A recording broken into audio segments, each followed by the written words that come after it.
is Bike Talk. And we're going to listen today to the interview that we did about a week ago, a little more, with Tom LaBonge, City Councilman, 4th District from Los Angeles. And then we're going to have an interview with Jim Brown from the California Bicycle Coalition and a guy named Ryan Jenkins who rode a tall bike 900 and something miles from Troy, New York to Toronto for a bike. So first we're going to go into the interview with Tom LaBonge.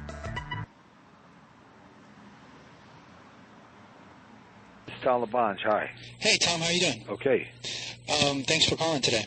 You betcha. You just had an election. Congratulations. Thank you, Nick. And did you expect to win? Yes. Of course. When you go onto the field, you expect to win, and you work hard to win and earn the people's trust.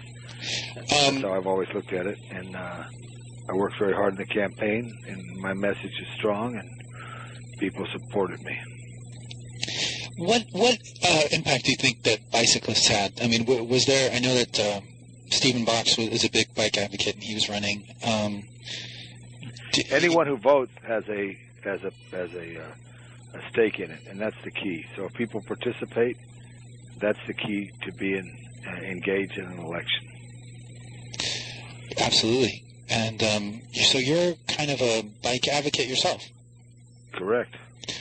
And so could you give a couple of examples? I know you've got the 4th Street. Over the years, I've been a cyclist. I'm a daily hiker in Griffith Park. You'll catch me walking in Griffith Park any morning between 6 and 7, almost every single day in the year. But from time to time, I love to jump on a bike.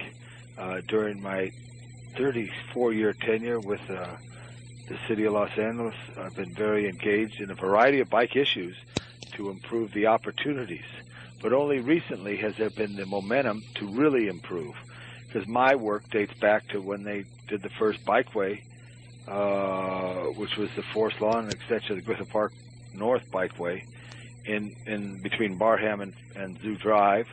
The Los Angeles River Bikeway was instrumental in pushing. The Los Angeles River Bike Bridge, the Alex Baum Bridge at Los Feliz, was key to that.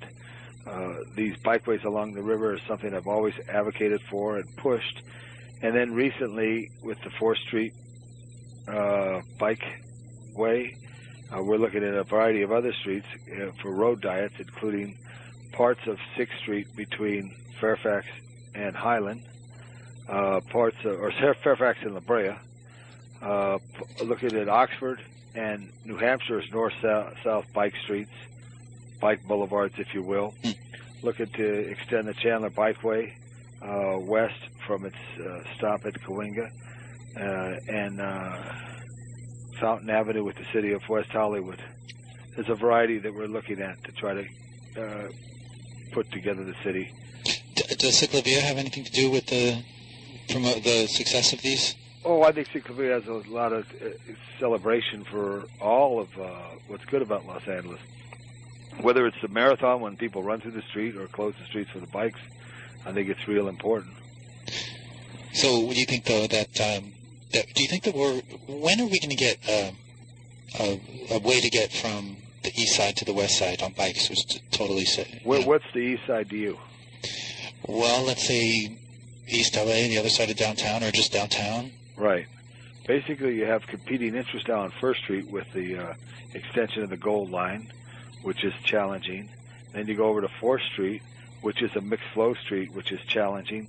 And then you have 6th Street, which is basically 4 lanes with very little breathing room, very challenging. And then you have 7th Street, which is right off the truck route from the interstates, which is very challenging. So in any of the new bridges that are, what I would say, rebuilt, you'll have to see them create space for cycling that separates them, I believe, from the tightness of the existing bridges. The bridges are very tight. So these are kind of reasons why it's hard to get a dedicated bike lane. Well, right now, if you know those bridges at all, you have 4 lanes only on the 6th Street Bridge. There's no room other than what's there, and then you have the 4th Street Bridge, which is a mixed flow bridge. You know what a mixed flow bridge is? Oh, in the morning it's 3 lanes in, and in the afternoon it's 3 lanes out. You know, okay. That type of deal. They actually change it, the center lane. on all those. But I'm open to, if people have an idea, I'm open to look at it. I'm going to be focusing in my district, which will mainly be hard focus on Bikeway North through the Universal City along the river, not through the hills, which they are proposing. Through the hills, I support it only on the river. That's key. I am looking at New Hampshire and at Oxford as north-south streets that we should try to encourage bike activity on, which parallel major streets. I truly believe Los Angeles has big traffic on big streets, and I always worry about the buses, the deterioration of the street caused by weight, and the challenge to those who are on cycles. They try to get them on streets that are not as busy but parallel to those busy streets. So do you see LA becoming one of the bike cities, the best bike cities, perhaps the best? No, I think you're going to see Los Angeles. I think what happens at universities, what I want to see is USC connect with downtown and bikes. Mm-hmm. I want to see UCLA connect, with West LA and Santa Monica City and with bikes. And it's kind of like a hub and a spoke theory for me, meaning you put all these spokes together, you'll have a system. And a lot of it starts from universities. I like to see Occidental College in Highland Park. I've seen the work they've done on York Boulevard with the bicycle corral and the bike lane along there. They got to look at Eagle Rock Boulevard as an option. There's because the red car, a lot of these streets were wide, and they pulled out the rails, and now it's 3 lanes. Maybe they only could use 2 lanes and create that 1 lane for bikes. What's the red car? I'm sorry. Red car was the mass transit system Los Angeles had up until 1961, which were called the red car. They were run by what was then the MTA, not the same MTA that we have today, and it was a very significant transit system, one of the best in the nation. But after the war, there was nothing but land and cheap gas, so they destroyed the system, and we lost that opportunity. The Chandler line in the valley for the Orange Line, that's an old freight line. So using rail lines and make rails to trails, bike ways, if you can. If you can. Yeah. It's up to the people to push for it.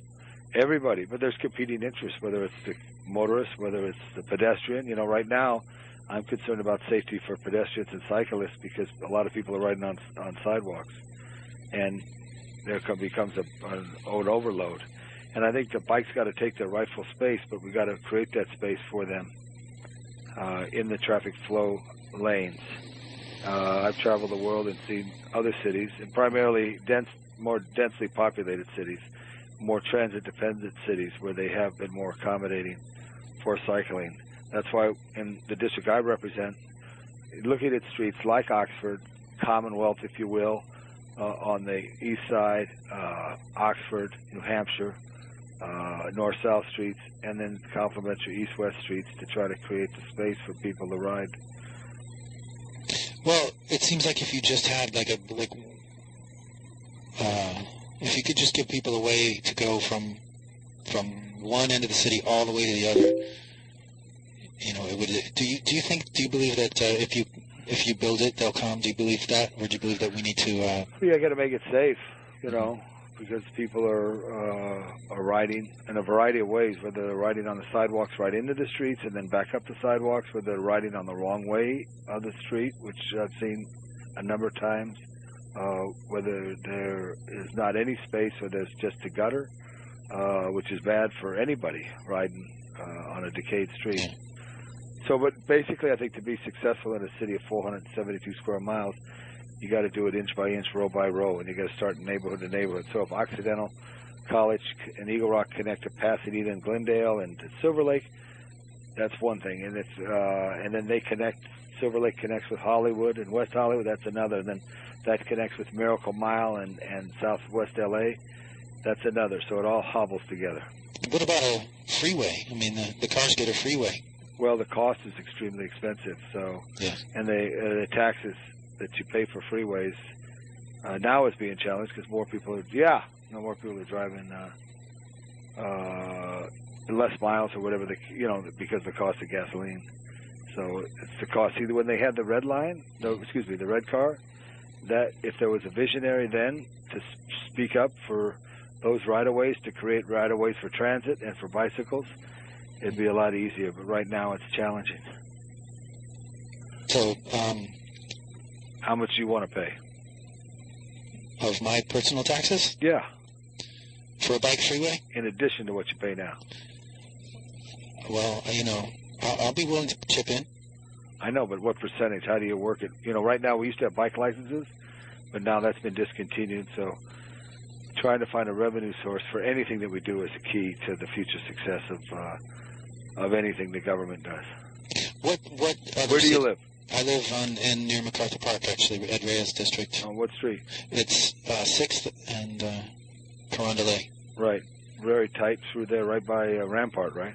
Yeah. Yeah, very tight 6th Street is, and then you have to compete with the buses, which are tight. So I was going to say, yeah, well, so where do you add the bike lanes? That's the challenge, That's the challenge. Do you have any ideas that are really exciting to you? I think if you look at the north-south streets, like I said, of Oxford and of New Hampshire, certainly the Los Angeles River, for me, is key. Fountain Avenue west of Bronson is key because you could do things there. You could do things on Fountain? Uh-huh. Right. Lane configuration with West Hollywood. I've talked to the city of West Hollywood. So there's a lot of things that got to be done. And then you've got to work with the community because sometimes you may impact their parking.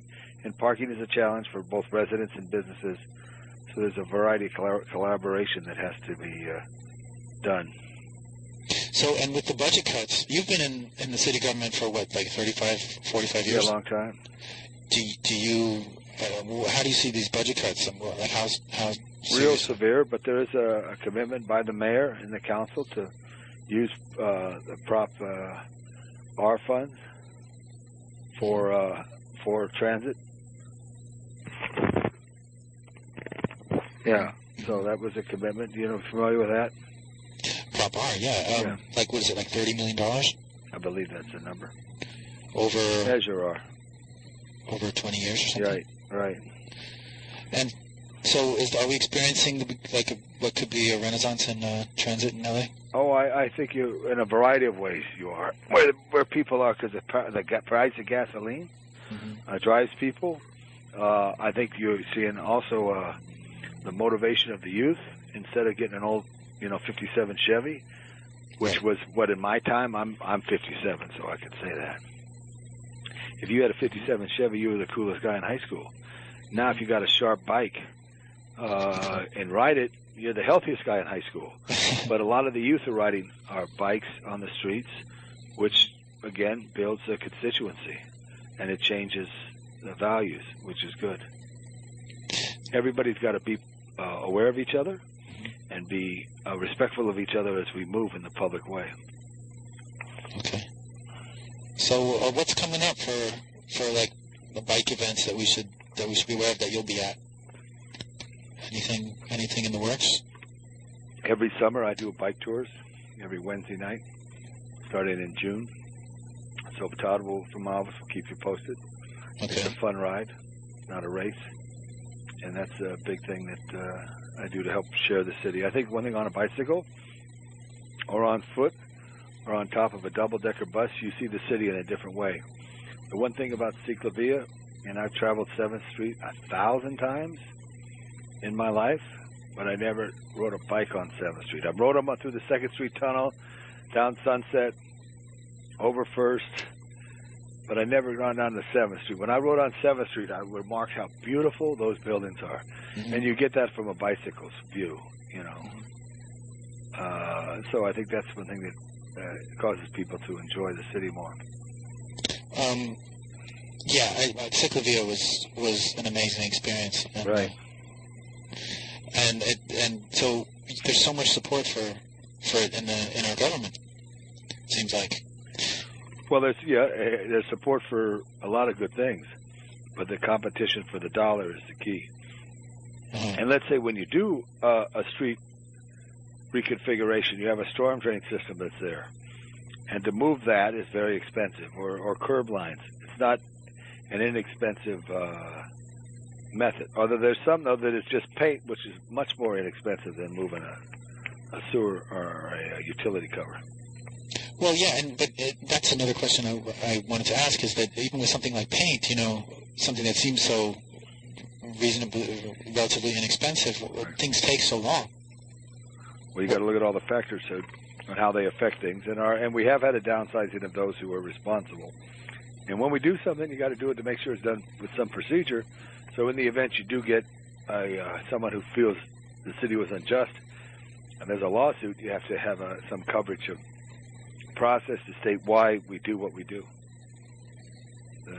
So that's why they have to study stuff. But haven't they used this paint for the showers like in a million places? Do they need to really? I'm talking about, like, let's say 6th Street where you live. Yeah. Okay, basically you have a number of intersections that have small pockets for left turns. You have a pretty good busy bus line out to Wilton on 6th. But it's a potential street if they move the buses from 6th to 3rd, let's say, because 3rd's a bigger street. Potentially possible you could create something on 6th Street because it does have limited bus action, but this bus is enough there. So you got to look at those type of things. I got a couple questions from listeners to this to Bike Talk. Well, why is LA behind Orange County in miles of practical bike lanes and bike paths? Because Orange County is much younger than Los Angeles. Los Angeles is much older. Mm-hmm. The basic city of Los Angeles was laid out in 1781, and years after that, Hoover, by Fountain, by Exposition, by Eastern. So the original city grid, and then in the years following the late 1800s and beyond, the streets grew west, south, north, and east. But in the process, though, it was driven mainly by the automobile as far as engineering. So there wasn't a vision to create a bikeway like there was once from Pasadena down through the Arroyo to downtown. That would have been great if that kept. That was your bicycle freeway. Right. But what they could do then, we couldn't do again? Cost is real important. Yeah. And then there's fixed engineering. I'm sure it's some spots. But in Orange County, remember, that was virgin land. And it's sometimes easier to do things on virgin land because you plan it right from the first spot. What about the bike equestrian controversy in Griffith Park? Have you still... Absolutely, yeah. Bikes do not belong on the dirt trails in Griffith Park. Those are for the equestrians. There's 56 miles of equestrian trails, and the horses are an important component to nature. And also on those same trails, people walk, run, walk their dogs. I believe it would be a challenge to have multi-use in the park. And as a daily hiker in the park, I'm extremely familiar. And in the past, I've engaged and had conversation with those who've ridden bikes there, and some have no problem when explained that Mount Hollywood and Vista Del Val are roads closed to cars so they can ride on them. But others, have a different feeling. But it's not controversial. It's pretty clear that bikes do not belong on the trails in Griffith Park, and I support the horses. Okay. Do the bikers have kind of paths somewhere nearby? They do up in the Angeles. They do at state parks.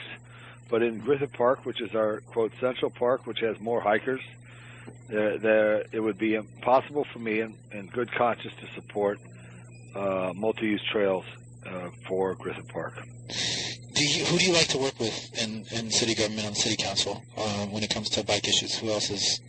I work with anybody who wants to work. Ed Reyes on river issues, which is good. Eric Arcetti's a champion. Mm-hmm. I work with Eric a lot on issues. Bill Rosendahl. Janice Hahn, wonderful person. Bernard Parks, head of the finance committee. So I work with everybody. That's good. And you're chairman of the... Arts and Parks Health and Aging Committee. So seems like an extremely important position? Yeah, it's a big honor to be on the city council and to be able to contribute to the city. All right. Well, thank you, Mr. LaBranche. Is there anything else you want to talk about? We'll get you on one of my rides this summer. And where'd you grow up? I'm from New York City. Yeah, so New York has been able to do a lot of things special. And those big wide boulevards that run north and south help. Or the avenues. The avenues are north and south, right? Yeah, that's right. 6th Avenue and 3rd Avenue, all that stuff. Well, maybe good. How do you like L.A.? Well, L.A. is beautiful. Mm-hmm. Yeah, I love it. Good. I'm glad you like it. We'll meet again sometime. Okay. Thanks. Todd will be in touch. Okay. Okay. Thank you. Bye-bye. Bye. Okay, that was Tom LaBonge, and now we got on the phone Jim Brown from the California Bicycle Coalition. And Jim, hi. Hey, Nick. Thanks for having me here. Thank you for being here.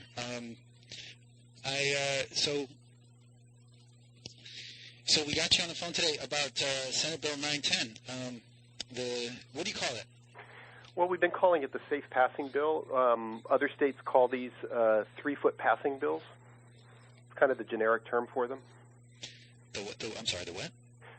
3-foot passing bills. It's kind of the generic term for them. Most of these kinds of bills would impose a 3-foot passing distance for motorists when they pass bicyclists from behind. What's the rule now? It's kind of vague, right? The rule simply says that one vehicle overtaking another vehicle must do so at a safe distance. But there's no definition of what safe is. And if you've ever ridden a bicycle, you know that bicyclists and motorists have a wildly different idea of what a safe passing distance is. Right. Like for a car, it could be an inch. It could be an inch, and, I think it has a lot to do with the consequences of colliding because, a 10-mile-an-hour fender bender between two cars is not an injury event. It's not even necessarily that expensive or damaging, but the same collision between a car and a bike can be deadly. Passing from behind collisions are fairly uncommon with bicycling, but they're the most deadly form of collision. They're the leading cause of deaths among bicyclists. Mm-hmm. Passing from behind. So this bill would, I'm just wondering, well, first of all, if you could describe the full, purview of the bill. The bill amends the vehicle code section that talks about safe passing, and it specifies that when the vehicle being passed is a bicycle, the vehicle doing the passing, in this case the motor vehicle, has to give at least 3 feet of clearance to the bicycle. And so it specifically relates to passing from behind situations. And there's some. It also authorizes motorists to cross the double yellow center line if that's what's needed in order to give a bicyclist enough space. Currently, crossing the double yellow line is not legal, and this would allow for that. So, and then the bill also includes some penalties for violating the law. So there's a pretty stiff fine connected with any violation of the law that results in an injury. The fine for a non-injury violation is the same as for unsafe passing, which is kind of the generic violation on the books right now. Would the fine for violating the 3-foot rule would be the same as for unsafe passing? For unsafe passing, but if it involves an injury, if the unsafe passing results in the injury of a bicyclist, then the base fine is $220, which is, when you add in court costs and other fees, is about $960. So it's a pretty stiff fine. But the real thing here, I don't know, how much of a difference it's going to make in terms of enforcement. But I don't know, maybe it will. But I'm guessing that the real change that's going to happen is because of just the legal way of thinking about bike riders and rights. Well, the way I've been thinking about it is that, we have a definition we have speed limits as a way to define what is a safe speed under any condition. And so what we're really doing is we're defining what safe passing is when it involves a motor vehicle passing a bicyclist. So it's, in my mind, it's on that level of difference. Now, obviously, the police are not out there citing everybody who exceeds the speed limit, and it's unrealistic to assume that law enforcement is going to begin ticketing motorists for passing bicyclists too close if that's all that they do. If there's no injury and there's nothing else that happens, probably we're not going to see a whole lot of enforcement of those things. But it does a couple of things. Like you say, it gives us the force of law behind being able to go to the public and say, this is what safe means, and the law says this is what safe means, and we need to be a lot more mindful of the safety of bicyclists on the road. So that's a big effect. It also signals to anybody who might be interested in riding a bicycle that it is possible to do so safely. A lot of people who want to ride bicycles, they believe in the health benefits, the economic benefits, the environmental benefits, say they don't want to ride their bikes because they don't feel the roads are safe. And so we've got this huge pent-up demand for more bicycling if we can try to begin to solve some of the safety concerns. And this is one way to begin doing that. So you're the communications director, Jim Brown, from the California Bicycle Coalition in Sacramento. And is this a big project for you guys? Is this the culmination of a long fight? We've been working on safety issues for a long time. For example, we introduced an earlier version of this bill about 5 years ago, Assembly Bill 60, and in our first committee hearing, we met a huge amount of opposition from the California Highway Patrol, the trucking industry, and transit drivers. And the bill stopped dead in its tracks, and we couldn't get it to go any further. And so we began looking at other ways to address safe road conditions. We went on to sponsor the Complete Streets Act, Assembly Bill 1358, which changes the way we approach the planning of street networks, and it's part of a national movement to really look at street networks and how they accommodate all road users and not just motorists. Currently, we're dealing with a road system that's really designed around the characteristics of motor vehicles, even though these roads are used by people on foot, on bicycles, transit riders and drivers. And so we've been trying to look at other ways to approach the question of safety. And then this last summer, when Mayor Villaraigosa took a fall on a bicycle and started thinking a lot more closely about safety issues, his office approached us to say they would like to sponsor a 3-foot passing bill, and would we work with them on that? And 16 other states have similar laws on the books, and we saw this as an opportunity to try one more time to get this bill through. And it makes a huge difference when you've got the high-profile mayor of Los Angeles on your side, and this has proven to be a really popular issue. We just hadn't expected it to get this much attention, and we're really pleased about that.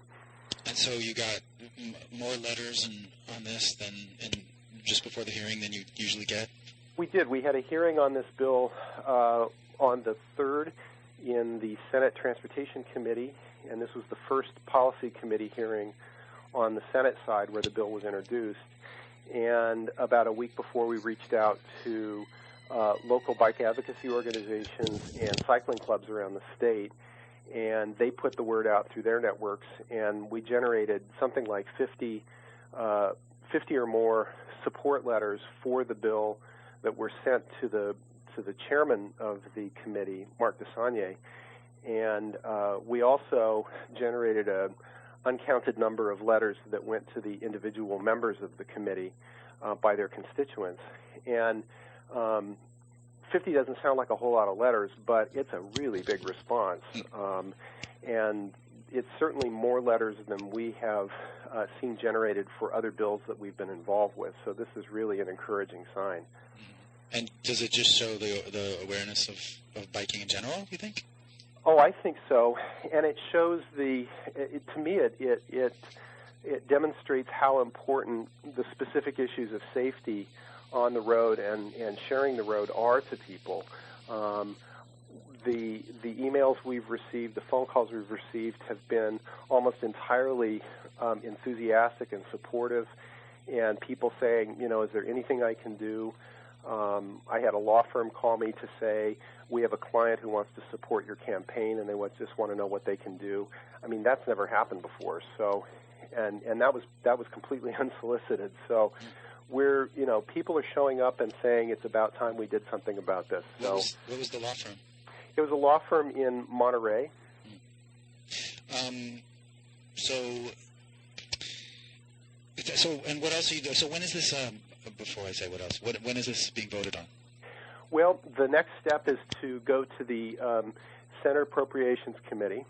That's the money committee on the Senate side. We don't expect to be the bill to require much attention in that on that side, because there won't be any state appropriations for the bill, because we're not creating a state program, so there's nothing to be funded here. And so we figure that hearing is probably going to go pretty smoothly. And then the bill moves over to the Assembly side. It'll be a little tougher on the Assembly side. The Assembly Transportation Committee is a little more conservative in the way that they look at these kinds of bills. So we'll be working closely to make sure that we land that solidly when that hearing comes up. We don't have a date for that. A lot of this has to do with what the legislature is working on in terms of the state budget. Everything is kind of slowed down right now. Okay. So, but just right now it's gotten past the initial hearings? Yep. Senate Transportation Committee. And then, this last Thursday in Long Beach, we held a fundraiser with Bike Station and a couple of other local partners, and in Long Beach, and we raised some money for the Bicycle Coalition and for this campaign, and we announced the launch of what we're calling the Give Me 3 campaign. We've been very fortunate that the City of Los Angeles and the partners who developed the Give Me 3 poster campaign that ran in the city late last summer, early in the fall, have given us that poster campaign for our statewide campaign. And so we have this terrific graphic, and we're building our public awareness campaign around this. The other thing we're thinking about is that, when this bill is passed, we've got a whole lot of work to do to educate people. So we're really trying to start early to build awareness on this issue. So it's amazing what can happen from one fall off a bike by the mayor. It certainly is. I'm sorry that that's what it took, but we're really fortunate to have his interest and engagement on this. And everybody else that's involved. Absolutely. And there's something else, the 345. Do you want to mention that? Or? Yes, Assembly Bill 345 is more of a technical bill, and it simply says that Caltrans, when it forms an advisory committee on traffic control devices, which are signs, signals, and pavement markings, when they form such a committee, they need to include representatives of all roadway users. And what this is really aimed at is trying to open up the Caltrans process to allow for more of the kinds of innovative facilities that you're seeing in Long Beach. So, for example, there is a California Traffic Control Devices Committee which advises Caltrans. It's created by Caltrans, not through state law, and that's why our bill doesn't specifically talk about this committee, but talks more generally about Caltrans and the committees that it creates. And that's an interesting committee. They set state standards for traffic signs, signals, pavement markings such as bike lanes and crosswalks, and yet the only roadway users represented on that committee are 2 seats that are given to the California State Automobile Association and the Automobile Club of Southern California. And from what I understand, those representatives rarely attend the meetings. Otherwise, there are no roadway users actually represented on this committee. And the reason that matters is that innovative facilities such as bike boxes and buffered bike lanes are considered traffic control devices. And it's that committee that grants requests for experimentation from communities who want to try out these facilities. The requests for experimentation are not required by law, but a lot of communities want to go through this process because it ensures that they are being careful. It demonstrates that they're being careful on how they do it, and they have some official purview. So when you have a committee like the Traffic Control Devices Committee that doesn't represent anybody but motorists, looking at things like requests to experiment on bike lanes, a lot of communities are simply discouraged about trying out these facilities. So we see this reform as the first step towards opening up Caltrans' process to support innovative facilities like the kind you're seeing in places like Long Beach. Innovative facilities like? Well, like green lanes, like right. Buffered bike lanes, those kinds of facilities. Yeah, like how? I mean, you're saying that this bill would make it require all road users to be on any committee, Caltrans committee, having to do with the traffic control. Yes. And it's just amazing to think that that wasn't already the case, and that they were in charge of making, what could have been bike friendly. What do you call it? Traffic control devices. Oh, it is. It's absolutely surprising, and there's been quite a struggle going on over the last 3 or 4 years to try to get more bicyclist input into some of these decisions, and we've benefited from the efforts of Christine Kehoe from San Diego, who helped us make an arrangement with Caltrans so that when an issue before the Traffic Control Devices Committee involved bicyclists, they were to notify the California Bicycle Advisory Committee, which is another advisory committee within Caltrans, and a member of CBAC could participate in the committee's discussion as an ex officio member.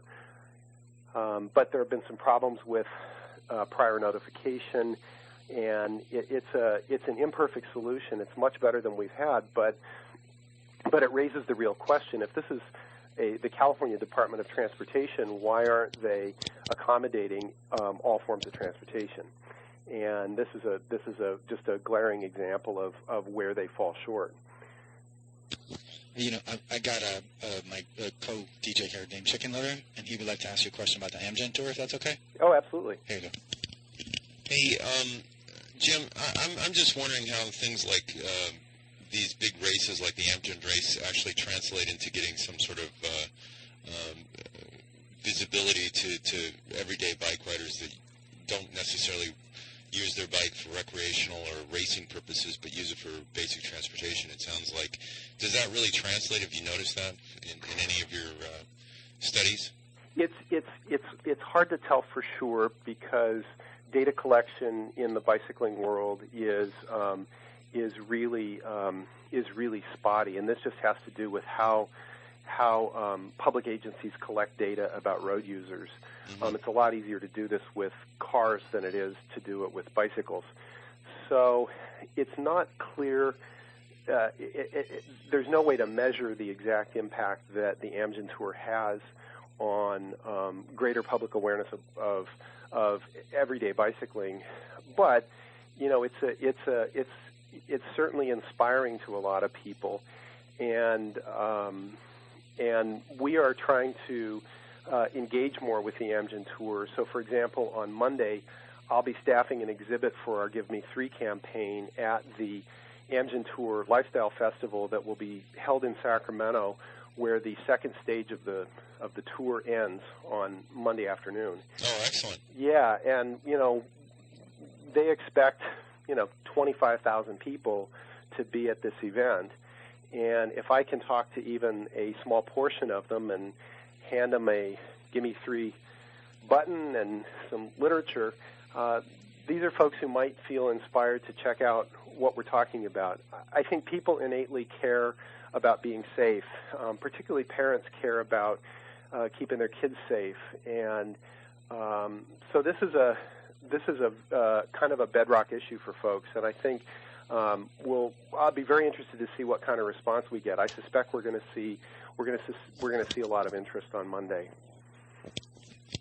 Okay, wait, I think actually, here, you had a follow-up. Sure. Well, it's funny because we see all this visibility during Bike Week. I'm just wondering if, with that mind of safety, I know that Friday is going to be Bike to School Week here in Los Angeles, and I'm thinking it's city, statewide, right? I'm not sure about Bike to School Day on Friday statewide. It could well be. A lot of the National Bike Month activities kind of happen all over the calendar, and communities do it in different weeks of the month of May. Uh-huh. And your question about that? Well, my question was, if it is statewide, it brings more visibility. It seems that this might be an opportunity to work that issue of safety that you're talking about with kids into it. Absolutely. I mean, we're, one of the consequences of SB910 has been we're getting more media attention. I mean, I'm talking to you guys today, and we haven't done that before. And I've got several other interviews lined up in the next week, and that signals some interest in this issue in a wider way. So I'm hoping that we are starting to have more opportunities to talk more publicly about what's going on. Well, and yeah. Go ahead. Well, no, you go. I was just going to have a kind of a closing kind of a thing. Sure. I was just going to say that feel free to call us all the time because we'd love to have more news from you guys. Well, I really appreciate the opportunity and the invitation. This has been great, and I would love to keep you informed about how this is going. It's pretty exciting to see what's happening, and I want to make the most of this. Yeah, and definitely keep us apprised of every little development. Yeah, your interest is huge. I mean, this makes such a difference. We're on the leading edge of something big, I think, and this is a great place to be. So I really appreciate the invitation today. Wow, thanks a lot, Jim. All right, take care, Nick. Okay, take care, you too. Bye. That was Jim Brown, Communications Director for the California Bicycle Coalition. Wow, quite an intuitive kind of individual there. It seems that the CBC all over not only the state but including in our own backyard is sort of stepping up to the task of not only getting more riders out there and making them aware, but making them safe while they do ride. Yeah, I mean, we've never. I only ever thought of the LA CBC. I never think about the big one. Yeah, me too. In Sacramento.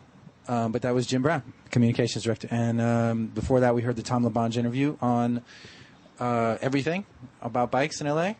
Uh-huh. So that was pretty cool. Tom coincidentally, was last year's Golden Spoke, and the only reason I bring it up is everybody's going, what's a Golden Spoke? It's not some sort of, like, being born with a spoon in your... Where was that from? We're looking at a picture of you on Facebook. On our somebody Facebooked me. Can I unfriend that person now? I needed a better... No, I'm just kidding.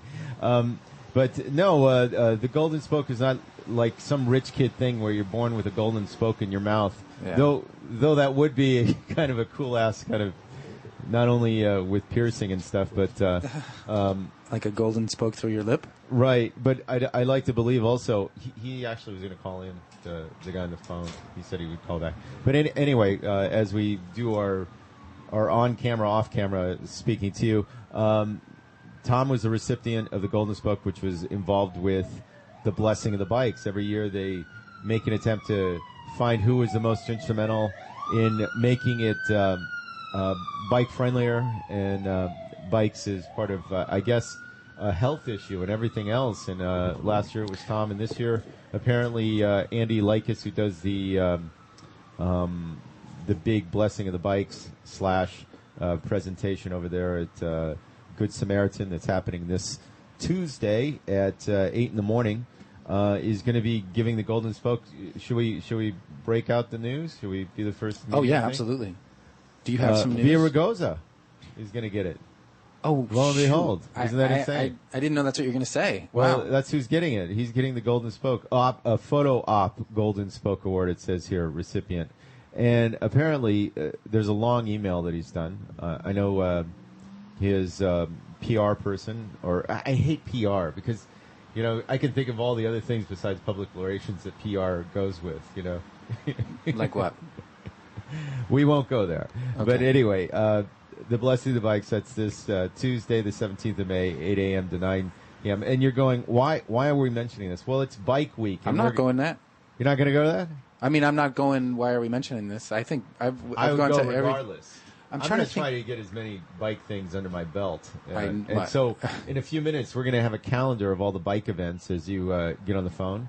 And, well, there's the phone. Bike Talk. Hey, this is Ryan.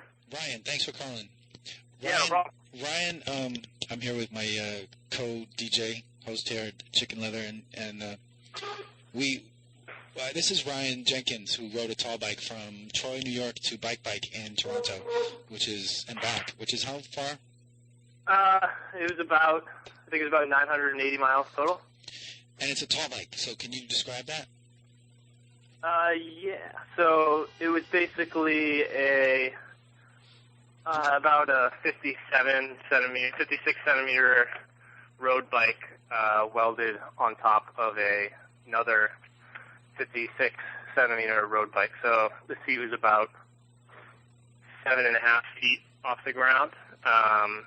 And yeah, so I rode that there and back with a touring group of about 8 other people over 16 days.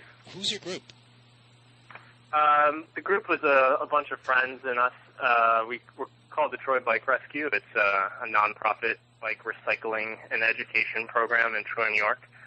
And we've been wanting to go on tour for a long time, and Bike is kind of like this yearly gathering of all of these awesome bike collectives throughout the United States and parts of Canada. And we kind of decided we were going to do a bike tour there. And then as the date grew near, we kind of were daring each other to try to ride our tall bikes there. So a couple of us decided that we were going to do that. And, yeah. I mean, I find it hard to believe that you could ride that far on a tall bike. That's just unbelievable. And the trails weren't even, a lot of them were like dirt. Yeah. Luckily, we kind of knew we were going to be riding on dirt most of the way, because it was, in New York, they have this great canal trail that goes along the Hudson, basically almost all the way up to Canada. Right. And there's locks all along the way, which are pretty great camping sites for free. So we kind of knew we were getting into, kind of outfitted our bikes with wider tires and stuff like that. But, once you get used to riding a tall bike, anybody who's ridden one a lot usually tells you it's just like riding another bike. There's just a couple things you got to start getting used to realize that it's different. But it's just as hard as riding a normal bike there, I feel like everyone else who did the whole trip also did just as crazy of a feat as I did, I guess. So if you can get into the whole, like, what's it like to, what's the difference? What do you have to get used to from riding a tall bike? The main thing touring-wise was the wind. The wind is like surprisingly a lot more of a challenge when you're 7 or 8 feet up. I mean, I guess that's kind of assumed, but I didn't expect it to be as difficult as it was.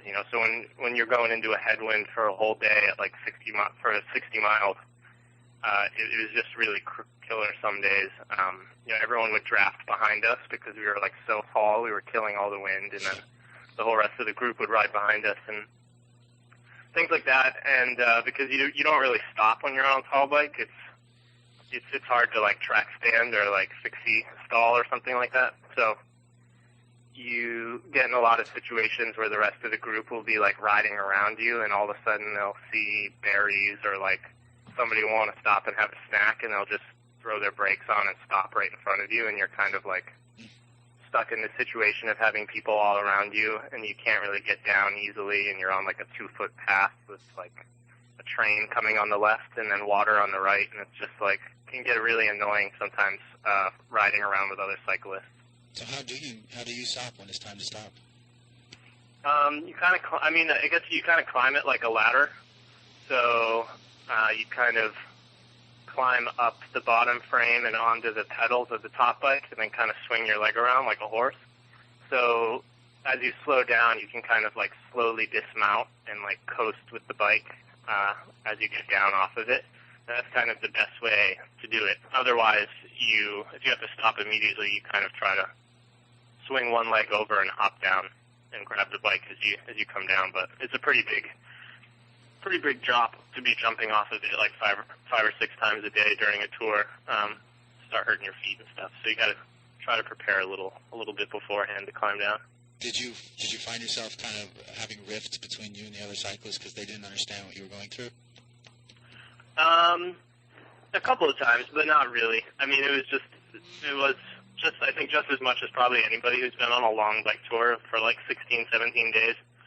You start the little tiny things, you start to pick away at each person, and by the end of it, I mean, everything was fine. But there was definitely a couple instances of people stopping in front of me, causing me to like fall off or having to jump off my bike for no reason, and I would get kind of frustrated. But all in all, it wasn't bad at all. We're all good friends, so everyone was pretty sympathetic to everyone else.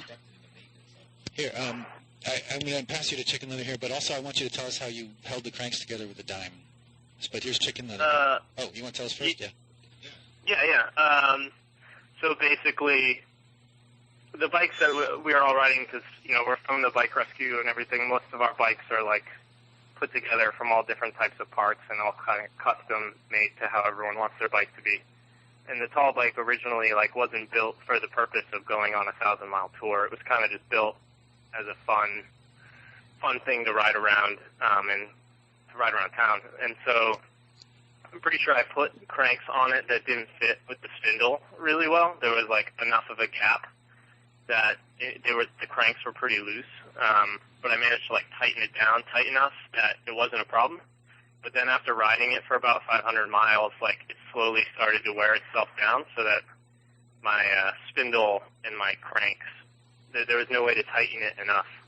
In order to get the cranks to like not be super wobbly and have chain problems and have the chain fall off. So we started like throwing random pieces of metal in between my cranks and the nuts on the cranks to try to like lift the bolt, the spindle depth out further so that we could tighten it. And the best thing we found were pennies and dimes. So I started breaking up dimes and shoving them in there and tightening it down, and it ended up being tight enough. And then actually the last day of the trip, I had a blowout in my tire where the bead blew out the tire. So we folded up a dollar bill, which if you ever need to do this, works really well because dollar bills are really tightly woven cloth basically, and it holds together a tire really well. So by the end of the trip, like the last 55, probably more like 30 miles, the whole bike was kind of being held together by $1.10. Which is kind of the ongoing joke of the whole thing. That's fun. You want to talk? Here, we got a question. Actually, you talk about this bike rec zoo that builds bikes. I don't know if you're familiar, but we have a bike collective out here too that tries to build bikes for mostly people that go to work, so they're using their bikes for back and forth. And we've seen every kind of sort of slapdash, kind of like, oh, this guy put a bolt in his thing, and now he's using a bolt instead of a pedal. I'm wondering, when you're out on the road or something, it's almost like you're. I compare it to like film work and those guys they call grips on sets who just sort of, you have to go create this thing for this movie. Oh, just give me some screws or whatever. Did you find yourself like visiting a lot of hardware stores along the way to repair, or did you carry parts? We took parts with us, some really basic parts that we knew were going to come in handy, things like, the basic stuff like tubes and tires and everything, but we definitely were smart in bringing, I guess since we're part of a bike rescue, that we kind of have more of a knowledge of like what stuff usually fails, and also we have like a copious amount of them lying around. So things like shifters and brake cables and everything. I mean, we had one instance where a brake cable like sheared off and snapped, and if we hadn't had extra stuff, it would have just been like a really awful experience of like coming down the hills of the Adirondacks without any brakes on a tall bike. so that helped out a lot. And then, like the thing with the dimes and everything too, it's just being out on the road and being away from everybody really puts you in a situation where you have to like solve problems in the moment with what you have. And I guess that's kind of the fun of bike touring, of being out there away from a shop so that you kind of have to deal with everything as it comes up. So helping people build their bikes is just sort of like par for the course and for touring. It sounds like you learn more that way. Yeah, totally. I mean, after going on tour, I don't understand how some people can go on tour without having like a completely intimate knowledge of how their means of transportation works. I mean, it's the same thing as how we help people build their bikes to get to work or to get to school or to get around town if they don't have a car. Like that development of knowledge of, unlike a car, like how you have a complete understanding of your means of transportation. I couldn't imagine being out on tour without knowing how every bit of my bike worked. I'd just be terrified because if something happens out there and you don't know what to do and you're taking a kind of alternate route than like driving down the main strip of towns all the time, it would be kind of scary being out there. Now, you were talking about traveling along these roads and stuff. I know now that Google actually, with smartphones and stuff, has maps and things almost for bikes. Did you use those, or did you rely on the old sort of like triptychs, or how did you get around? Did you have maps or what? Smartphone? Yeah, we had maps, and basically we were really lucky in that the canal trail that I mentioned before kind of follows the Hudson River Canal and is a good trail, and it's really decently maintained. It's not paved, but it's mostly gravel. But then that goes up into Toronto, and then Toronto has I think they call it the Lakes Trail or something like that. It basically follows along the edge of the lake, and that goes almost right into Toronto. So there's all these like little parts in between where we'd have to find local atlases and stuff inside the towns in order to find what roads we should take to get to the next part of the trail or things like that. But we were lucky in the sense that a lot of bike tours, I think, when you just pick somewhere random to go, there's not trails, for 50% of the ride or something like that. So we kind of lucked out in that sense. But for the rest of it, where we didn't know what the trails were, we were just using maps. And kind of one of the other head guys of the organization, Andrew Lynn, is just a great geographical kind of person. So he was always in charge of having the map, and he never led us astray, So for a lot of us, the faith in where we were going was kind of put into him. I mentioned this because one time I traveled cross country, and we couldn't afford the map. I think it was $4, but the National Geographic was only 50 cents. It's just that we had one from like the 70s, and nobody had heard of these roads. And so it's a similar kind of thing. That it's almost half adventure and half like we're going to get lost. And it's like, well, obviously we're going to get lost anyway. We might as well, But yeah, I think going into it, I had a huge like phobia personally of becoming lost. I really didn't like the idea of being lost somewhere. And then after going through the whole experience, I have totally rid myself of that fear of that, because I realized that, if I want to go somewhere, kind of reverting to like old style thinking of like, well, I know I need to go north. That's great. So if I just keep going north, ideally I'm going to end up somewhere where somebody knows where that is, and then I can figure out where I need to go from there. And totally became more relaxed as the trip went on, of just knowing that, we're going to Canada. That's up. I just got to keep going up, and then eventually we'll figure things out as we go. So I'm going to hand the phone next to Nick, but while I do that, we've noticed here on your website that you're having a fundraiser. Why don't you plug that for a minute while I pass the phone back? Yeah. So May 28th, we are having a fundraiser for Troy Bike Rescue in Troy, New York, at this place called the Sanctuary for Independent Media, which is right down the road from our new building that we just purchased, which is a little bit more. I'll explain it really quick later. But the Sanctuary for Independent Media is just this great center for, radical media and local media, and really supporting people to have a voice in the community. And we're having an all-day fundraiser there with an adult bike rodeo, a kid bike rodeo, instructional lessons on fixing up bikes. There's a big art auction, and we're having a giant potluck food dinner to raise money. And it's our first fundraiser, really, that we've had in our 10-year distance, and it's kind of to celebrate our 10-year anniversary and the fact that we bought a kind of large warehouse-style building off of the town's foreclosure listing. Wow. So we're in the process these next 2 weeks of moving our bike shop into here and building stuff. So if you hear any saws or nails in the background, that's what's going on. So you guys are thriving. Yeah, it's really exciting. Yeah. So Troy sounds like a good place to visit. Yeah, it's pretty cool. It's definitely a small town. It's the home of like Rensselaer Polytechnic Institute, which is the college that's here. But it's a great little town. It's got a definite little like radical vibe going on here, and it's in that crucial point where it's small enough that like anybody can really come here and do anything they want, and it's like really supported by the community. So I think it's a really, really great place. Hey, I just want to ask, how was Bike?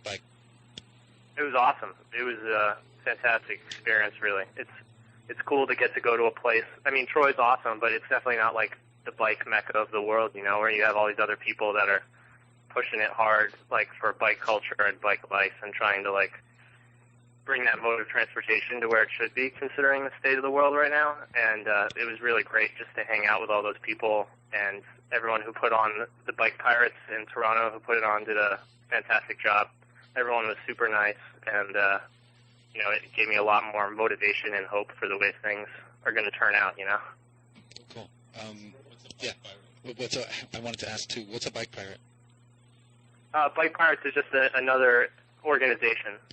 So like we're Troy Bike Rescue, there's this place called Bike Pirates up in Toronto where they have a really awesome bike shop that's much like, kind of like ours. It's an educational facility, and they take in old bikes and fix them up and everything. So they took on the whole caboodle of putting on the big event, and they did it really well. Okay. Well, thanks for calling in, Ryan. And we can see your video that you made of your tour. I posted it on my Facebook page. I don't know if it's on yours too, but so it's on. It's also it's up on the Biketalk Facebook page. Yeah, I saw.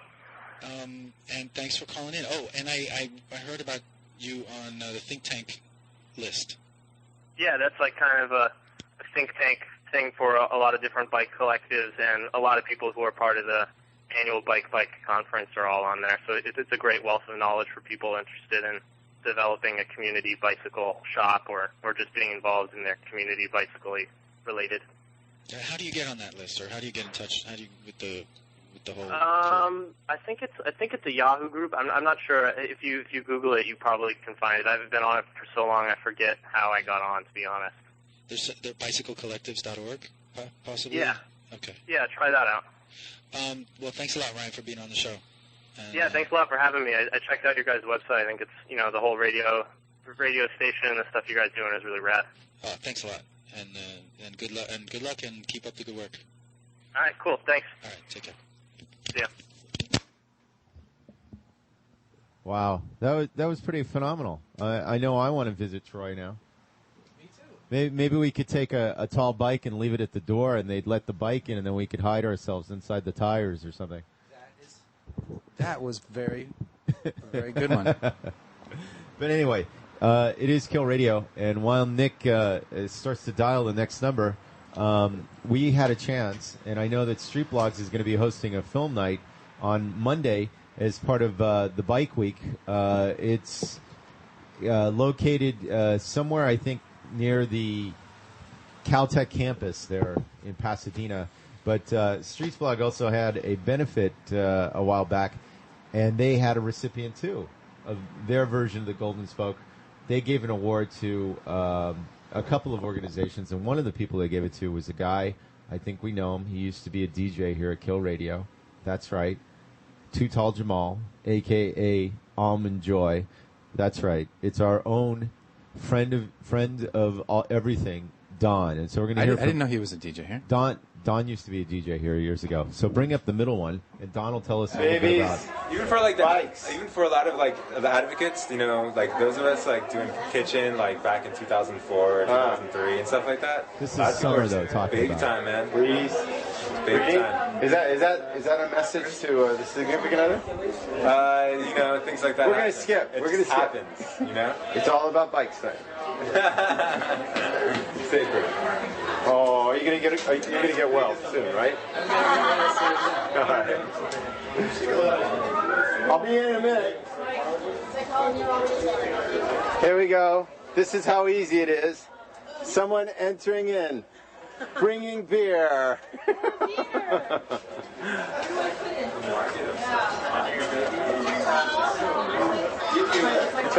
But look who's here. Welcome you into Eco Village and the Street Vlogs thing.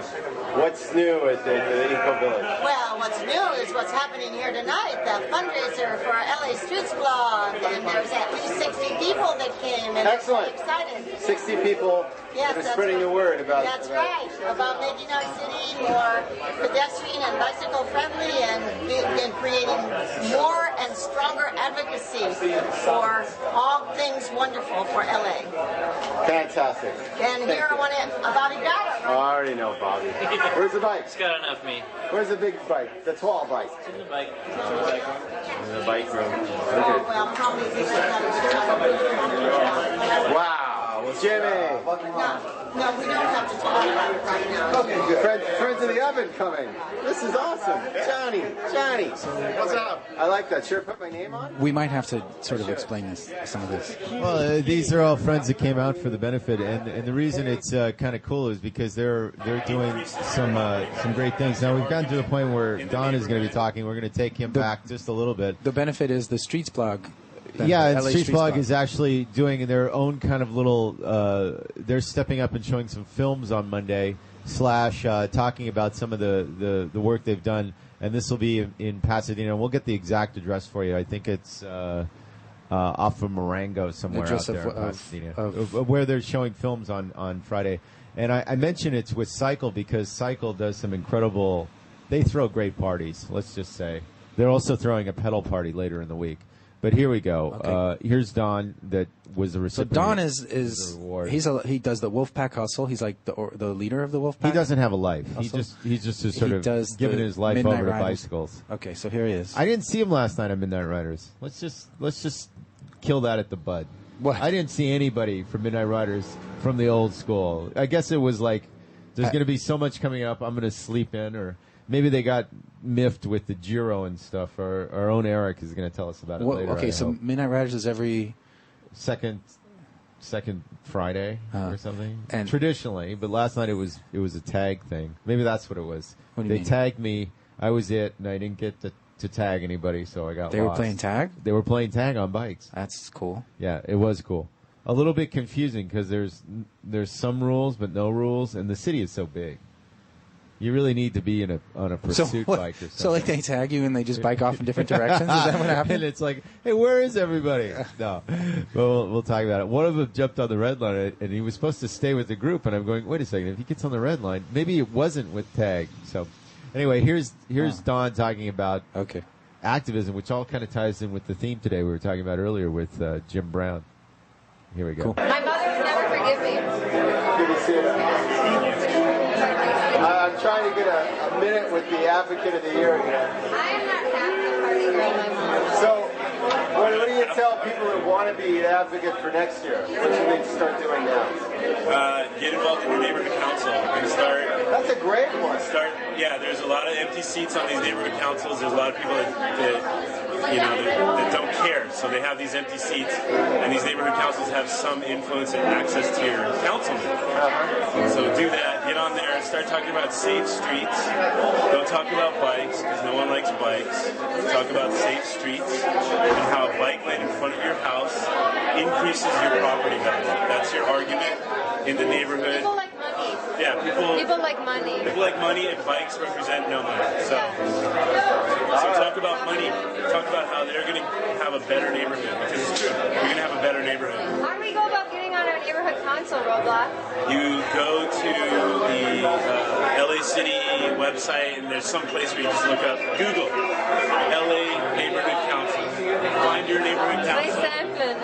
Go to the meetings. They're really super boring, but you can introduce motions that affect policy. You can, in a way. Well, seriously though, it's not all about bikes sometimes. Sometimes it's just about. It's not about bikes at all. Don't even talk about bikes. It's about people. It's about walking in your neighborhood. It's about safe streets. It's about crosswalks, community. Quality of life. I think it ultimately comes down to quality of life, Yes. whatever that means to you. But all these things add up to improvement in quality of life and happiness. If you can walk around in your neighborhood and you feel safe, then your quality of life goes up, your property values goes up, your community becomes more aware of itself. People start cleaning up after themselves. They start cleaning the streets. It all just starts with safe streets. All right, they're both eyeing me. Yeah, I'm gonna clean up the mess. actually, wait a second. Don't cry for spilled beer, chicken mother. Is that a good stopping point? Sounds like you guys are off onto another. What? Sounds like you guys are just partying. What? What? I'm reliving this mentally. I'm having a beer in my brain. No, actually, it's not all about beer, but we just want to present themselves that everybody thinks that these social events that we're just talking about, like beer ratios or maybe this thing is. I'm going to try the other mic here. All right. Better mic. So a lot of people think that maybe it's that we just get together and talk gear ratio or, what are you wearing? Gear ratio stuff. Yeah. Well, what are you wearing? Are you talking to me? Yeah. What are you wearing there? You're looking right. Oh, now. you got a Cyclovia shirt on. Yeah. Oh, that's what it is. Yeah, it's kind of sexy there. All right, Nick. Okay. Anyway, that's not what we talk about at these things. Though we do talk about couture and fashion and all sorts of stuff. Who was Roblox talking to?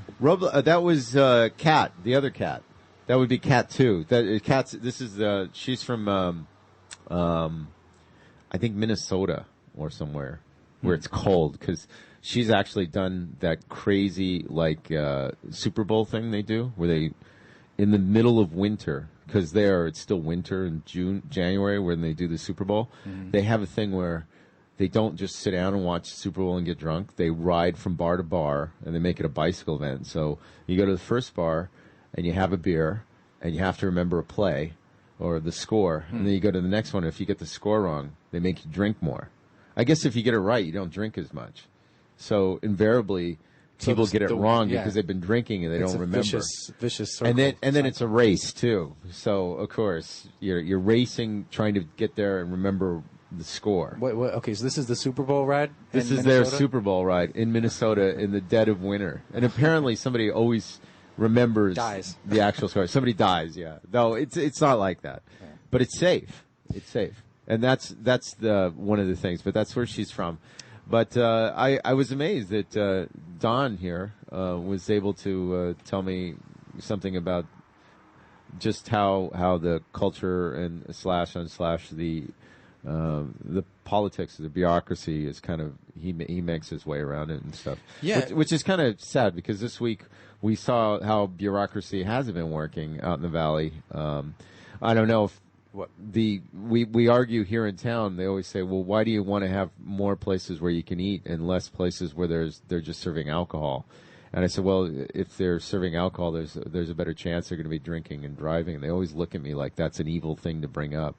The plethora of alcohol or / liquor stores that are out there. So. What are you saying? Referring to like something that just happened? Well, yeah, that guy getting hit was by a drunk driver. Now we could argue that it was because there were too many liquor stores out of town, or do you think people drink regardless if there's a liquor store around? Well, who was they afford it?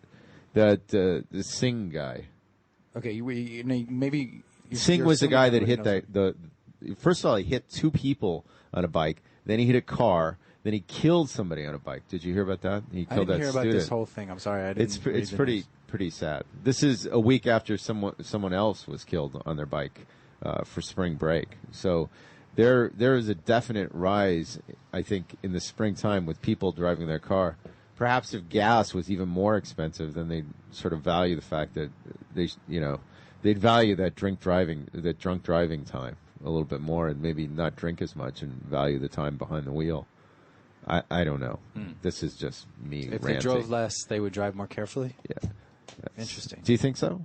Or do you think if they drive more, they drive more carefully. You drive more, maybe you pick up more skills, but then you're more thoughtless about it because it's more automatic. I don't know. I like to believe, too, that there's a direct correlation between riding your bike and being more coherent when you ride a car.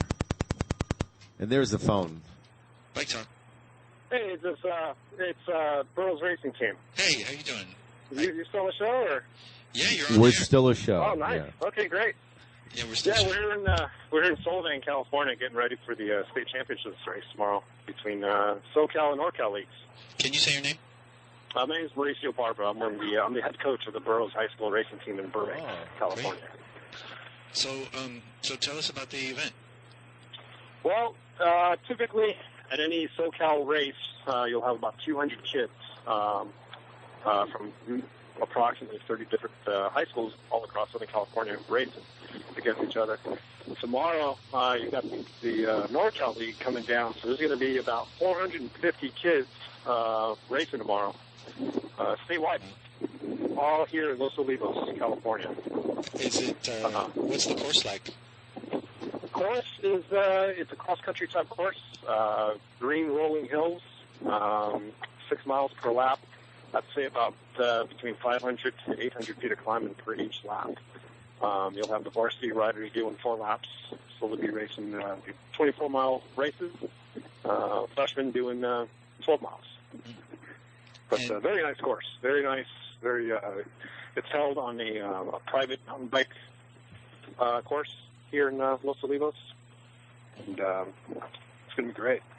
It's a private mountain bike course. Yeah, it's called the Stump Grinder Dirt Club. Huh. I think it's owned by Mike Hecker. Oh yeah, it's really great. I came out here last year at the race I was held last year, and it was it's an amazing course. So you're the coach of the. You guys have a mountain bike team. Yeah, I started my own team at John Burroughs High School in Burbank, and I've got about 10 kids on the team, and yeah, we're all up here, and everybody has to. Your team has to qualify for the state champs.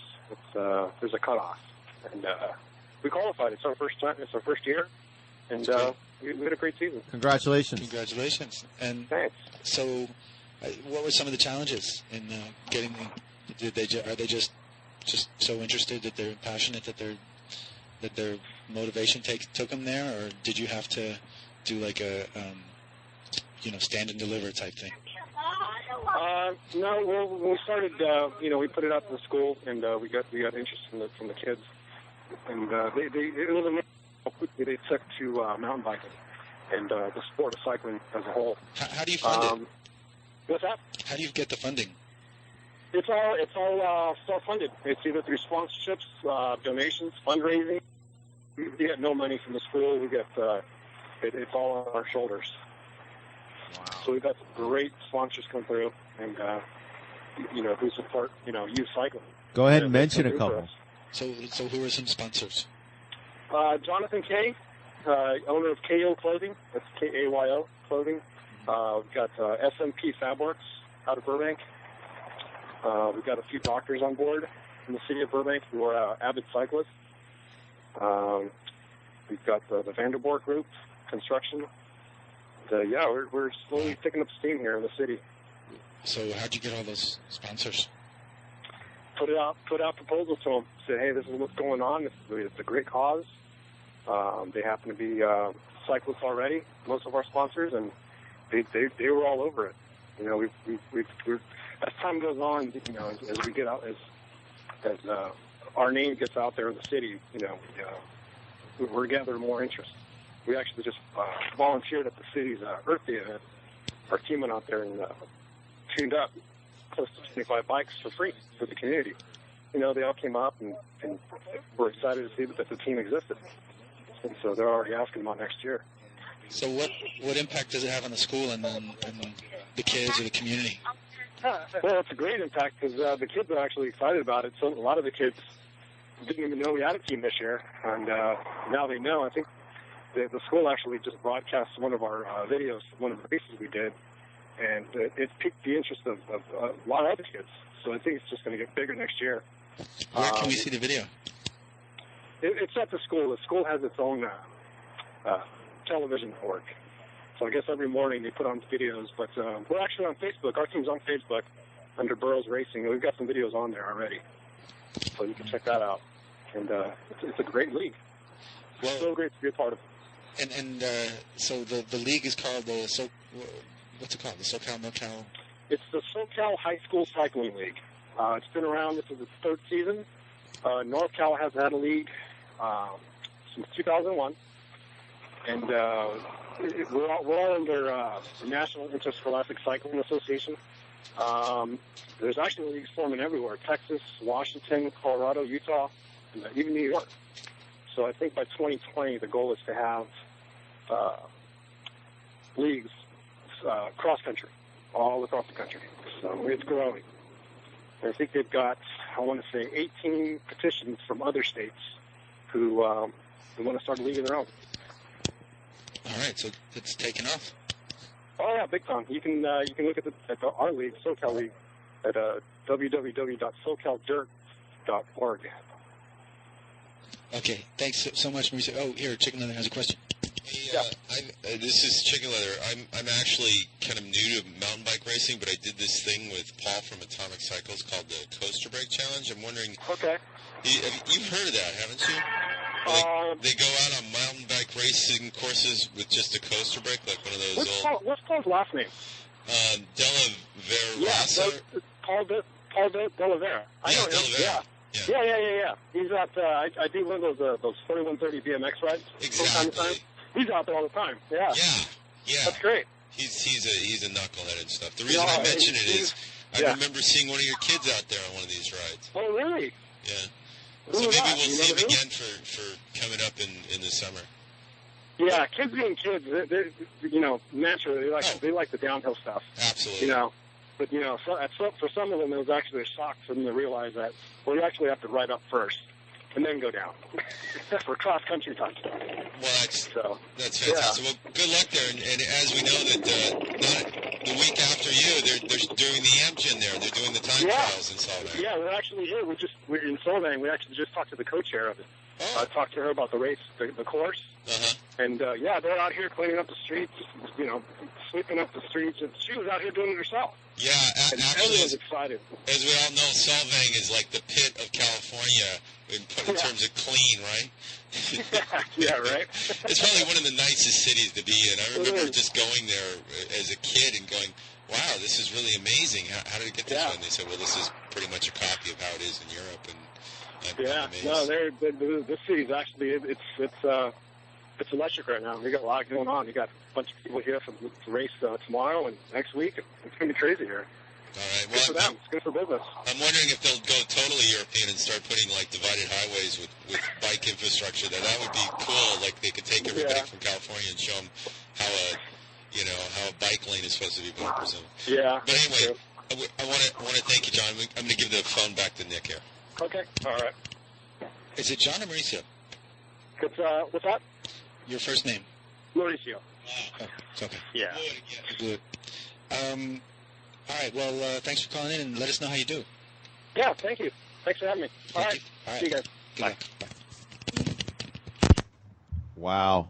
Once again, another faux pas on Chicken Leather's part. I thought he said his name was John. Well, maybe he made a mistake. You know what? We have Don here. Maybe that's where I confused it. Don. We were just talking about that. We just watched Don on TV, telling us about infrastructure and how people don't really want to hear about bikes because nobody wants to hear about bikes. They want to hear about money and how their property values go up if you get a bike lane in front of your house, right? Yeah. And getting involved in your so, local city council, and lo and behold, through the magic of reality. Yeah, I don't know how he did that. Psychically linked or something. Well, he was listening on the iPhone. He said he was. God, he's here now, and so we got him. No, this one's live. Here, talking to this one. How many aliases do you have? Just one. What? Almond Joy? Yeah, DJ Almond Joy. Yeah. You were a Kill Radio DJ? No. For about a week, I thought. You came to our meeting. I did, yeah. Actually, you did. There was a point where I was I was really interested in flirting with doing the this. idea of Flirting with the idea. And then he found out. I think we were fighting at that point with people, and so We were fighting for 10 years. yeah. Really? Well, see, What we was the fight continue to about? fight. It was I about- don't know. It's always about Bennett, it seems, or something I silly think, like that. but we've really stopped that. We've stopped messing No, around. we're just kidding. I mean, we love all our DJs here. Yeah, you guys have put in work every single week. It's awesome. We try to shake up the show, but it's really easy with bikes because there's so much involved with bikes. And it was funny earlier we had on a guy talking about tall bikes and stuff. And I heard that. When you mention tall bikes, I'm always thinking like something with a 60 millimeter frame or something. It's like these guys build the bikes, and I'm always fascinated by that. We've been trying at the Bike Oven to get Dan Berlant down there to do a class, and maybe not do some of the welding because we're not safe, but show how you do a tall bike. And of course, that cacophony of horns is from people outside honking at somebody trying to make a left turn. Boy, the noise factor here.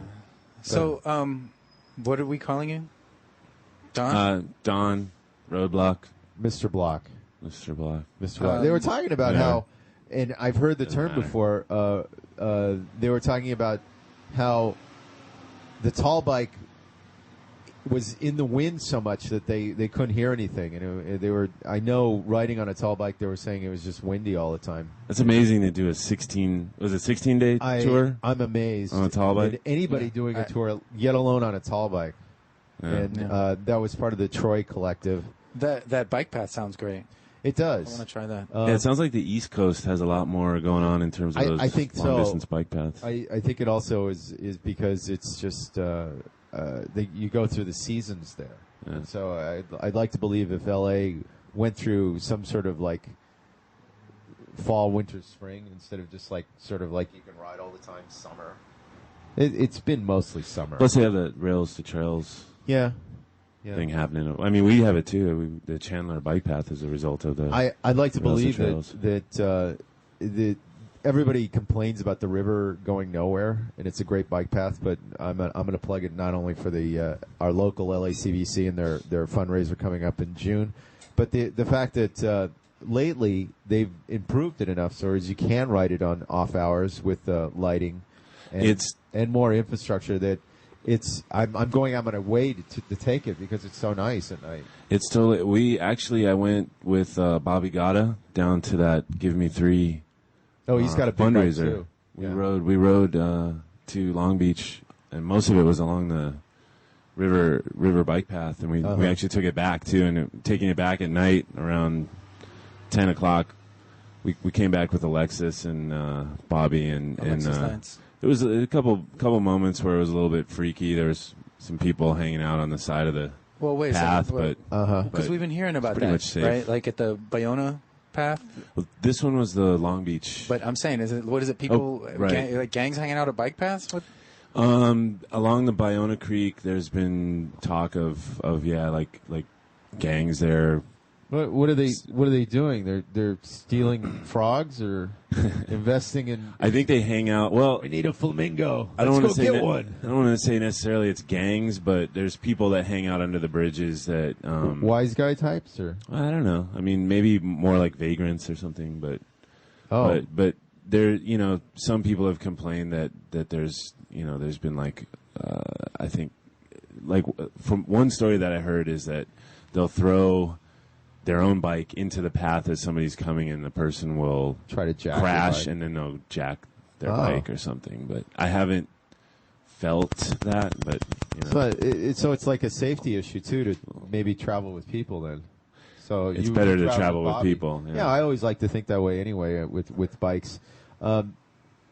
Nick, who you got? We can talk to Colin. Colin Bogart. Colin, I think, was going to do some sort of ride, and I was getting ready to video, but let's put him on live. Well, we got him on. Here he is. Okay. Colin. Is that chicken leather? Here he is, yeah. No. It's hard to hear him. You talk. It's hard to hear him, yeah.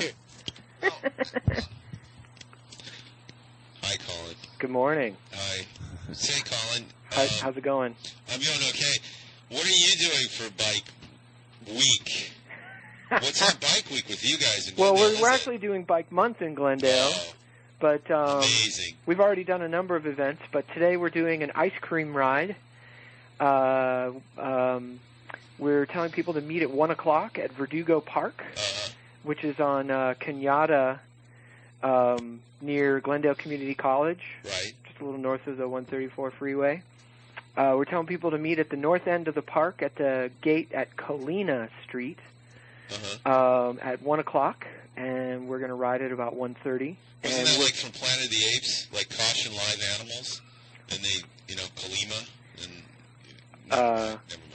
So anyway, but we're gonna ride to four different locations in Glendale and try ice cream at all 4 locations, and it's gonna be about a 12-mile ride, casual pace.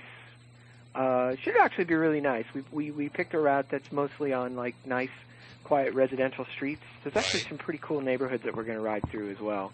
So if I'm looking out after my weight, I don't have to eat ice cream at every stop, do I? You're not. It's not a requirement. Oh, that's it's even better. Certainly not a requirement.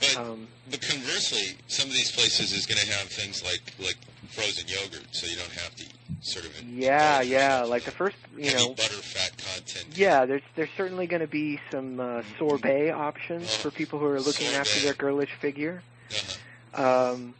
And then, one of the stops we're going to have gelato, and of course, gelato's healthier than ice like cream. Italian? Because I've been watching the Giro lately. Yeah. That's what I hear. So, it should be a lot of fun. So, Colin, now that I have you on the phone. Now that you have me on the phone. I can put you on the hot seat for a section. Okay. So, Glendale is doing a month. Now, I know that traditionally it is May that's Bike Month, but do you think this is going to overflow into, maybe doing it? I know you're doing your Bike Month because it's Transportation Month, but you're actually making inroads into making Glendale more bike-friendly, right? Yes. We recently got approval of the Safe and Healthy Streets Plan, which is a policy document we drafted, and it's like a 80-some page document, and we included policies according to the 5 E's: education, encouragement, engineering, evaluation, and enforcement. And it's that's a mouthful. It is, isn't it? Yeah. And there's policies in the document and according to all 5 E's, plus some extra stuff, and it's geared towards bicyclists and pedestrians. And this ride actually is sort of an example of one of the policies that we put in the document. And basically what we said is that the city needs to do city-organized rides and walks on a regular, ongoing basis. That seems fantastic. Yeah. So, with the adoption of this plan, what we should be seeing, what we hope to be seeing, is that the city will continue to organize group rides and group walking events on various themes. We've done a number of history rides in the past. We decided to mix it up this time, and instead of doing yet another history ride, we decided let's eat something. So, ice cream rides are always popular. Well, it's funny because I remember you doing a coffee ride once. Yeah, we did a coffee ride. That was Bike Winter or Bike That was Summer? Bike Winter. Yeah. That was actually, I think that was the second Bike Winter. I couldn't convince you to there was a cupcake ride. Literally, Yeah. I walked in just for the other one, and I said, Yeah. and I even posed it to both of you. Why don't you guys talk to each other, in the bike community? And you said, well, they should join our ride. And I went over to them, and they said, well, they should join our ride. And I said, am I the only one that went to both rides this morning? And it was kind of funny. Yeah. Because people brought coffee to the cupcake ride, and then on the coffee ride, I'm sure they bought cupcakes. So. Well, I think part of the problem. Well, yeah, part of the problem. I mean, it's like everything in the bike community. It's like people are always kind of cross doing this. And as I say this, somebody is racing down in a tux on a BMX down our street. Oh, so it's okay. kind of cool. I guess he's some sort of festivity later. Squirrel. So, yeah, no, I remember that. Yeah, we did the ice cream. We did the coffee ride. I wouldn't mind doing another coffee ride. There you go. I think we learned from that ride, though, that what you don't do is you don't stop and order a full cup of coffee at every location. Because that ride took all day. Well, it took forever. So really, what we should have done is we should have said no, just order an espresso. Or a little shot. Yeah, well, that's an espresso. Two shots, yeah. That's an espresso is one shot. Yeah. not to be confused with the cappuccino. Or one shot. So anyway, yeah, but what we should have done is we should have said, look, just order an espresso, something small that you can drink quickly so we can move on to the next location. Because, yeah, that ride took all day long. Yeah. It was pretty crazy. But it was fun. But see, and we went the opposite direction of the cupcake ride. Right. That was the other complication, is they were going west and we were going east. But we posted our ride first. I'll just put that out there. That our ride was up and posted well before theirs was. So I'm gonna claim, first come first serve on that one. Okay. And say that's why I would say that it wasn't my job to try to organize with them. Okay, Colin. I was trying to get you out of this before you explained it for 5 minutes, but no, I'm just getting petty to right first now. come soft serve today. You're doing the ice cream ride. Ice cream ride. Yep. When you talk about these things, I saw you on was it Thursday, and it was kind of a little slideshow about the red car, and I'm thinking that seems like a no-brainer for a bike ride. We should get Mr. Ayers on a bike. Maybe he can stop his lawyering long enough to do the ride with us and show us some of these sites that the red car was, and make it like not only exercise but educational. Yeah, that could actually. That's a good point. Yeah. That was a pretty great slideshow. It really was. We'll have to make sure that It illuminated a lot of what Glendale used to be in terms of public transportation. In fact, the whole city. We've sort of lost that now to. I don't want to call them the nemesis, but in this case they are nemesis of the bus and the car. Yeah, that was a pretty amazing. I thought the thing that was amazing about that slideshow is that even though it was focused, it was the title was Ride the Red Car to Glendale, and they did have plenty of photos of Glendale. He had a lot of pictures of the red car in the city of L.A. going through Atwater Village and Echo Park, past Echo Park Lake, and over by the Beverly Boulevard Viaduct, and that's all locations that all cyclists in the area recognize. So much. I know you and I were like looking at each other like, wow. Wow, this is what our neighborhood used to be.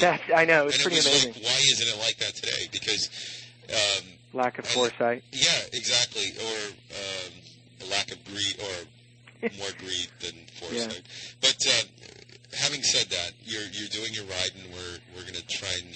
Yeah, we're doing the ride. Cut this, but I should repeat it real quick. It's 1 o'clock today at Verdugo Park in Glendale. And Verdugo Park, specifically at the Colina Gate, which is at the north end of Verdugo Park. Right. Basically, if you go to the intersection of Cañada Boulevard and Colina, and then turn left onto Colina, you'll find us there. We'll meet at 1, ride at 1:30. It's about a 12-mile ride. We're expecting it to go roughly from like 1:30 to about 4 o'clock, something like that. Totally casual pace. The ride's free, but you got to bring money for ice cream. Each person's going to be, it's up to them to purchase their ice cream. We do recommend cash because if we're a large enough group, I don't know how many people are coming, but if we're a big enough group, it takes a lot longer for each shop to process a bunch of credit card transactions. Gold ducats, right? Yeah, well, I think gold ducats, how do you make change on a gold ducat? Doubloons. Actually, we were wondering here. What were you wondering? Roadblock was wondering if you posted it on Midnight Riders. That usually increases your, let's just say, people flow. You know what? I spaced it on that one. Oh, maybe we'll do it for you here. I appreciate that. 15 minutes or do a link. Yeah, anyway, I just totally. Anything else we should be aware of in Glendale coming up for Bike Week? Well, Glendale, the rest of Bike Month. Bike Month, of course, Thursday next week is Bike to Work Day. We have 7 Bike to Work Day pit stops in Glendale. Wow. Yeah. 2 of them are city-sponsored. Sorry? Tour-day pit stop.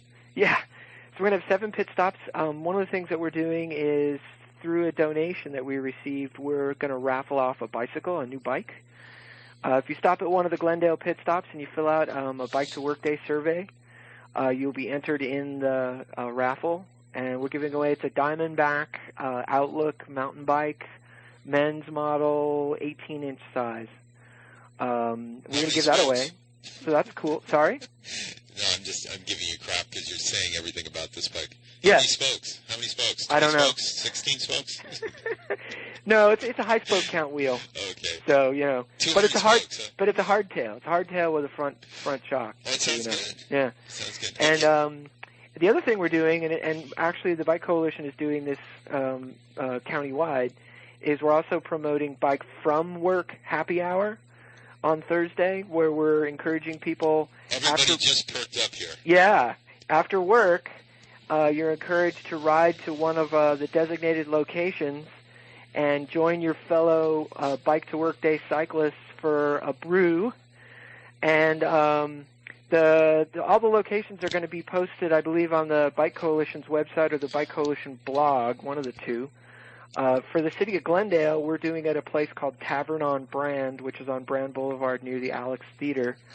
And in addition, at the location in Glendale, in addition to the usual bike happy hour drink specials, they're also going to do 10% off all food purchases for bicyclists. Great. And then we're also doing a thing on that day where if you want to become a Bike Coalition member, you get it at a discounted rate of $25 for annual as opposed to $35. Which really helps because the ride's coming up. Yeah. And then we're also offering a $10 discount off the River Ride registration at these events as well. So it seems like Glendale isn't always just made of money, but they're making some economic breaks for you in this crisis. Sure. Well, we have the Tavern on Brand to thank for that. I contacted them and said, "What do you think?" And they're sure we'll offer something up for your participants. And so they offered to give the additional discount on food, which I think is very cool. Fantastic. Well, I'm being pawned and kicked here. We're going to end this right now and get back to our guests in the studios. Thank you, Colin, and we're going to try and catch you on the ride today. Great. And we want to remind you, if you can't catch a ride, you can always check out your website. And yes, the website go ahead. is la-bike.org/Glendale. Great. All right. All right. Thanks a lot, Colin. Thank you. Bye. Bye. I'm sorry to kick you, but no, I like being kicked.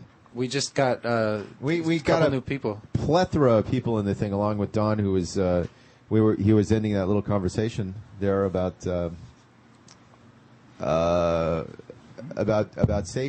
safety, about the Long Beach bike path. Yeah.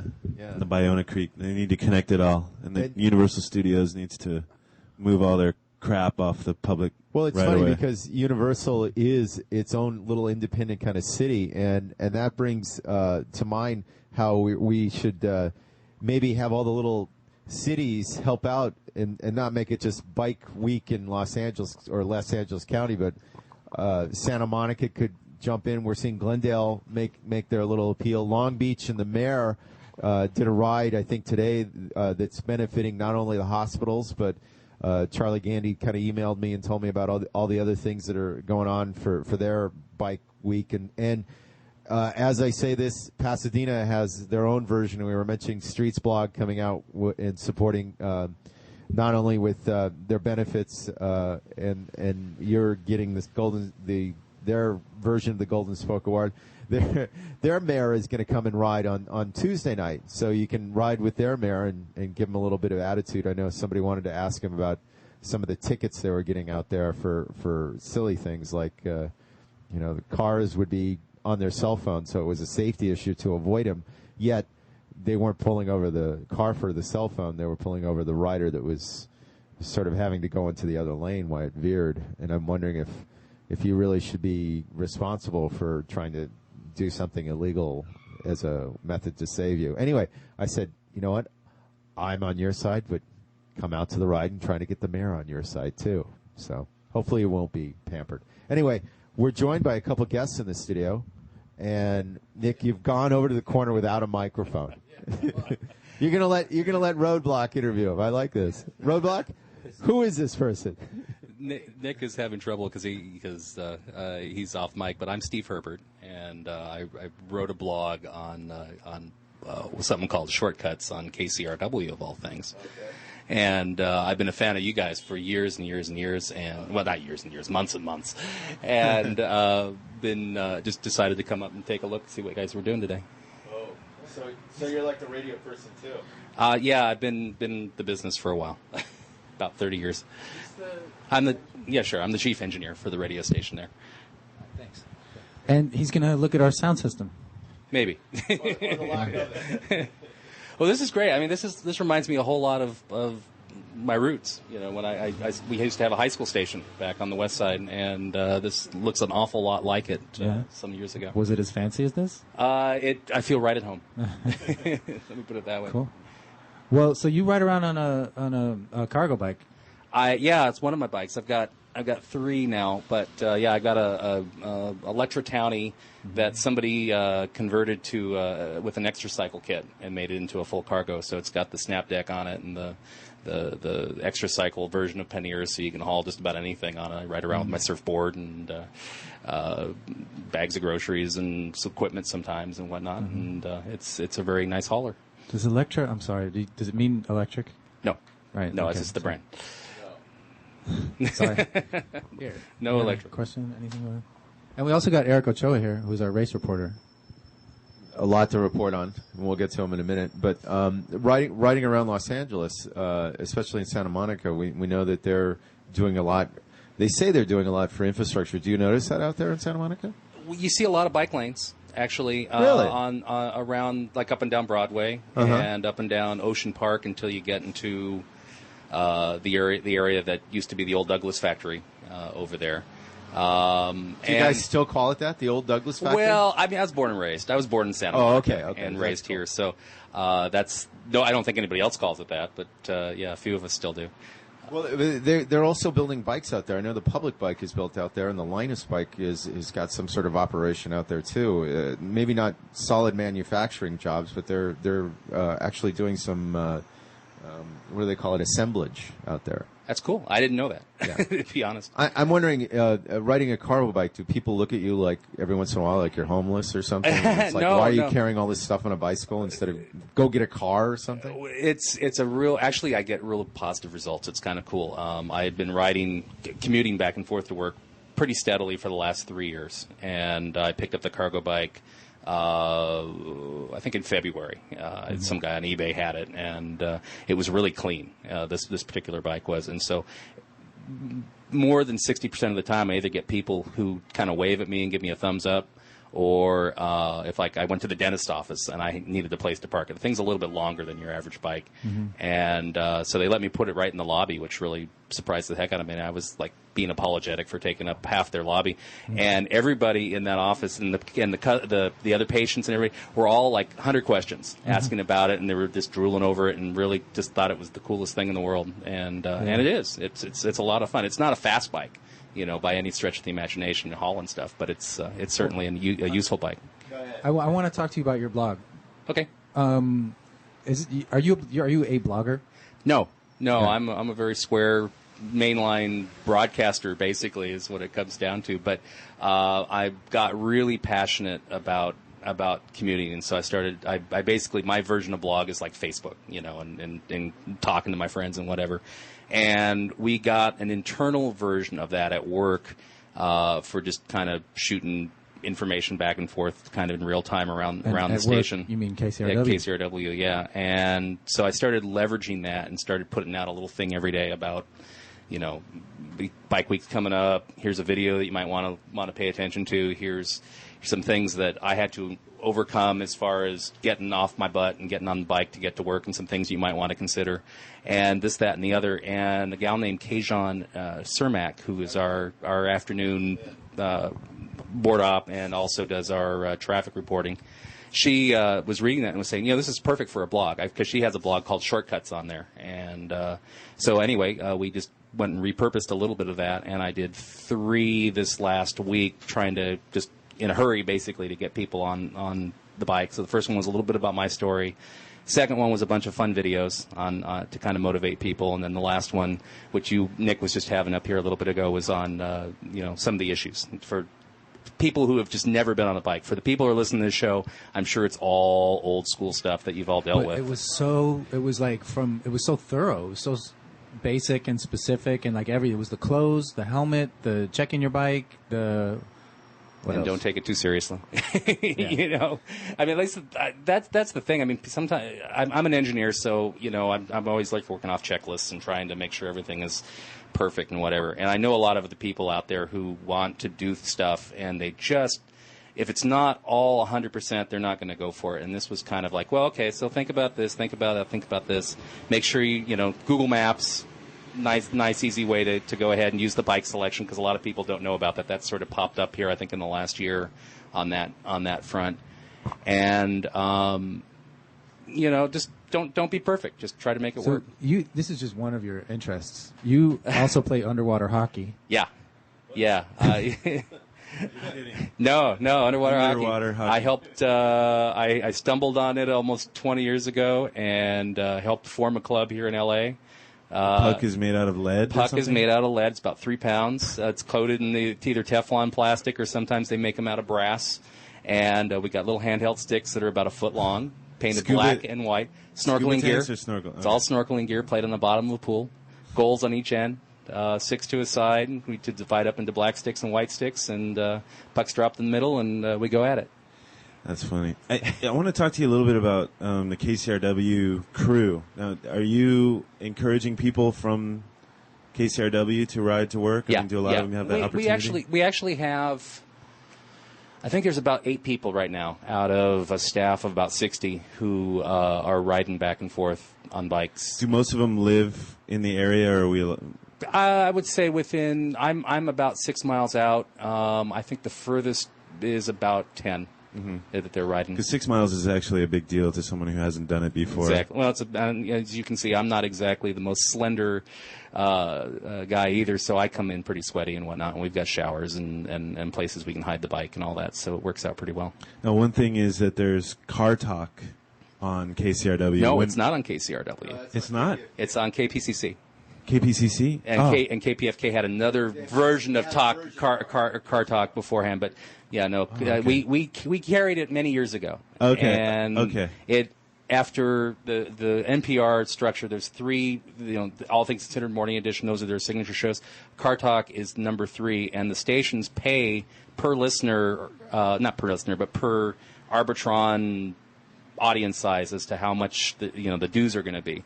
And Car Talk is the 3rd most expensive show that the stations have to pay for, because it's one of the more popular ones that people like to listen to. I see. Would be cheap. Would be Bike Talk. Bike Talk would be really cheap, but we'd have some work to do here.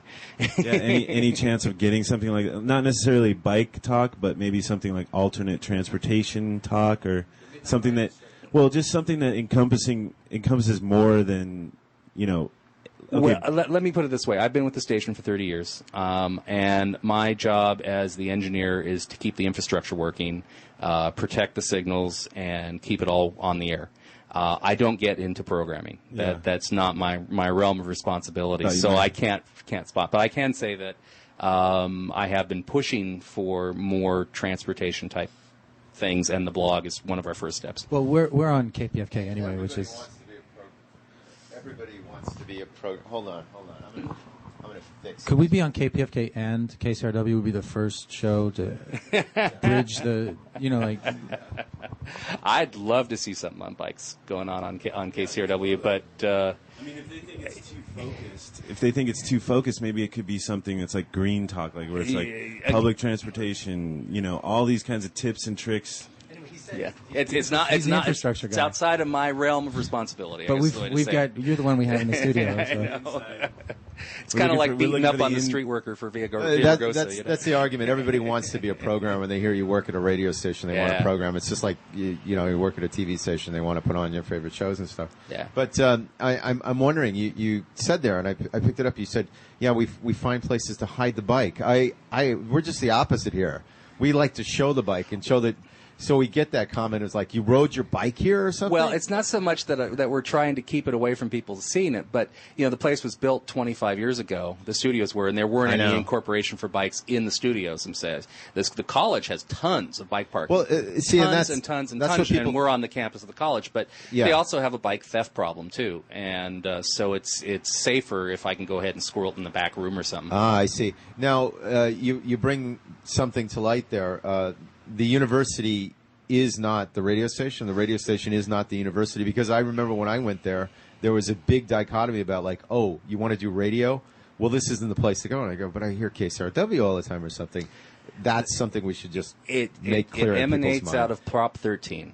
way back in the 70s. The college, the Santa Monica College is not a university, but it's its own independent district. And they had the station for a long time doing a lot of talking head shows, a lot of instructors giving lectures and broadcasting football and basketball games, and that was its history. Proposition 13 had passed, I think, in 78, 77, something like that. And the college said, well, we like you, but we got to cut our budget, and so you're going to have to go out and raise your own money. And so that freed them from having to do the programming that they had been mandated on as part of the instructional wing, and the thing just grew, like crazy to what it is now. But it hasn't been tied to the instructional program for probably over 30 years. And as such, it's not that students or anybody aren't welcome. It's just that they're not going to go ahead and do it. It's not tied into the instructional mission directly as far as a class. I started there when I was 17 as a high school student and volunteered is how it worked out. And I've been there June will be 31 years. It's like your high school sweetheart. Almost. So, yeah. Let's get back to bike issues Sure. here. Did you come here today on a bike, or? No, I drove.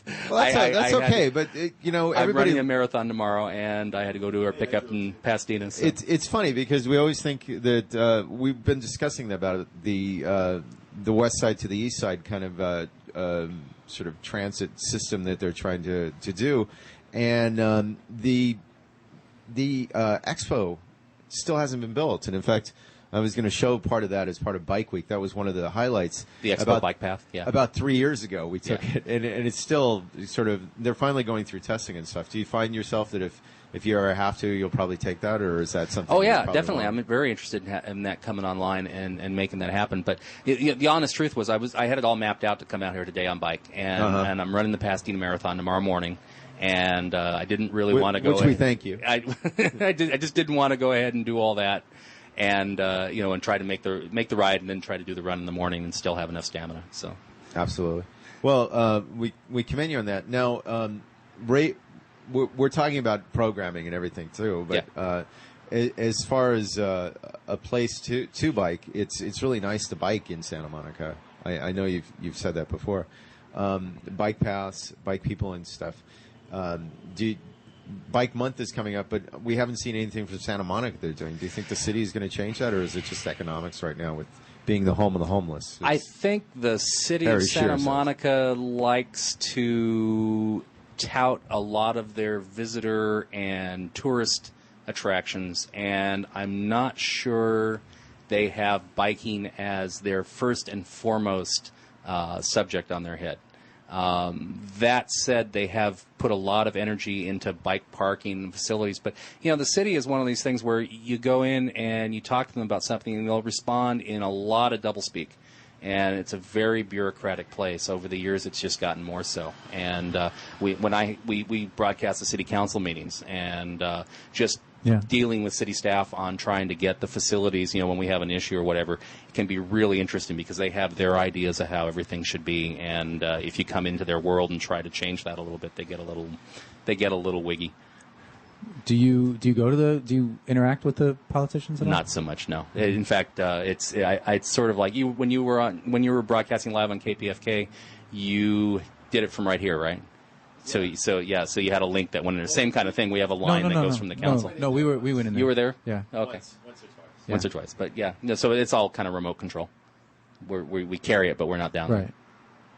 Right. All right. So hopefully you'll be more of a part of our show, and whether just as a contributor via your ideas and suggestions. It'll be fun if I still have a job after having said what I said today. Did you say something uncool? I didn't hear that.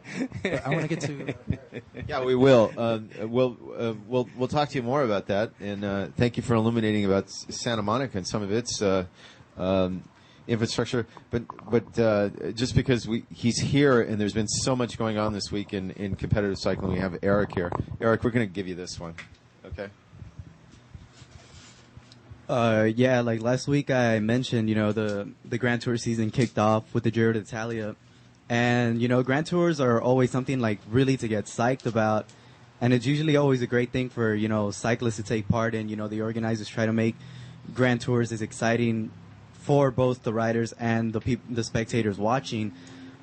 But what was really tragic about this year's Giro d'Italia is it kind of got off to a bad start with the tragic death of Walter Waylands on stage 2. Yeah, that was pretty sad. But when you say making it more acceptable, does that mean like foregoing safety? Because I noticed last year during one of was it the Tour de France where they all sort of, or was it 2 years ago? They just said we're not going to race. Yeah, some it was of these 2 things. years ago. They kind of had a little protest during the Giro because Right.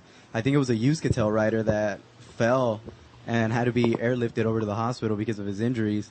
But yeah, also 2 years ago during the Tour de France, the riders sort of protested, but it was because of radios, not over safety. I'm sorry, it's radio again. Yeah, but yeah, I mean, it happened on stage 2. After when Walter Waylands died, reports say that it happened. He was in a breakaway, and it was during a descent, and he looked back to see, what riders were behind them, and it seemed like his pedal hit a stone wall. Yeah. And from there, I guess it just like catapulted him over his bike, and he just landed face first on the pavement, and it was set at over like 90 km an hour. He died instantly. They say, he didn't suffer. They spent 20 minutes doing CPR on him, giving him adrenaline shots, try to revive him. And it wasn't until the helicopter came to, get him to the hospital. But, it was too late at that because he died upon impact. Stage 3 was neutralized in his honor. There was no serious racing. It was just riding for him. All the teams had 10 kilometers, riding at the front. And then, at the final, well, actually it was stage 4, my bad. And then in the final kilometer, David Miller, who was in the pink jersey, gave the okay for the Leopard Trek team to ride at the front, shoulder to shoulder. And they also brought along Tyler Farah, who was Walter Wayland's best friend, and training partner. They both live in Ghent, Belgium. Tyler was really hit hard over his death, so they were given the honor to cross the line first, shoulder to shoulder, and you could have really seen the sadness in their face when they crossed the line. The next day, they decided to pull out of the race, and so did Tyler because he said, he just couldn't take it. It was too much for him. And, well, after, like you said last week, if they were going to have that gravel stage that they had last year, and where Cadell Evans won, they brought it back again, but conditions were different than what it was last year. It was sunny and it was nice. Yeah, it was actually like a ride through the park or something. Yeah, but there was like a tremendous amount of dust that was given out by the riders that were riding through the stage because, well, of course, it's gravel compared to last year where it was all like muddy because of the rain. But I mean, the racing had to go on regardless of Walter's death. And, it's getting back there. Yesterday was kind of the first sort of mountainous stage. It was the shortest stage of the Giro at 68 miles, I believe, when usually stages are 100-plus miles. We're surprised the Belgian won. Belgians are not really known for their climbing more than they're known for their classics pedigree. Yeah, by half a wheel. Yeah, over Michele. Roadblock by half a foot. Over Michele Scarpone, which seemed like he was really going to take it over. But, Omega Farmalado's Bart de Klerk, really... And he wasn't even accelerating towards the final meters. I guess, he didn't have any more in the tank, and he was just pushing on the pedals and see what was going to happen. But eventually he made it across the line. Someone that I really think I should mention right now is the Frenchman, Christophe Lemavel.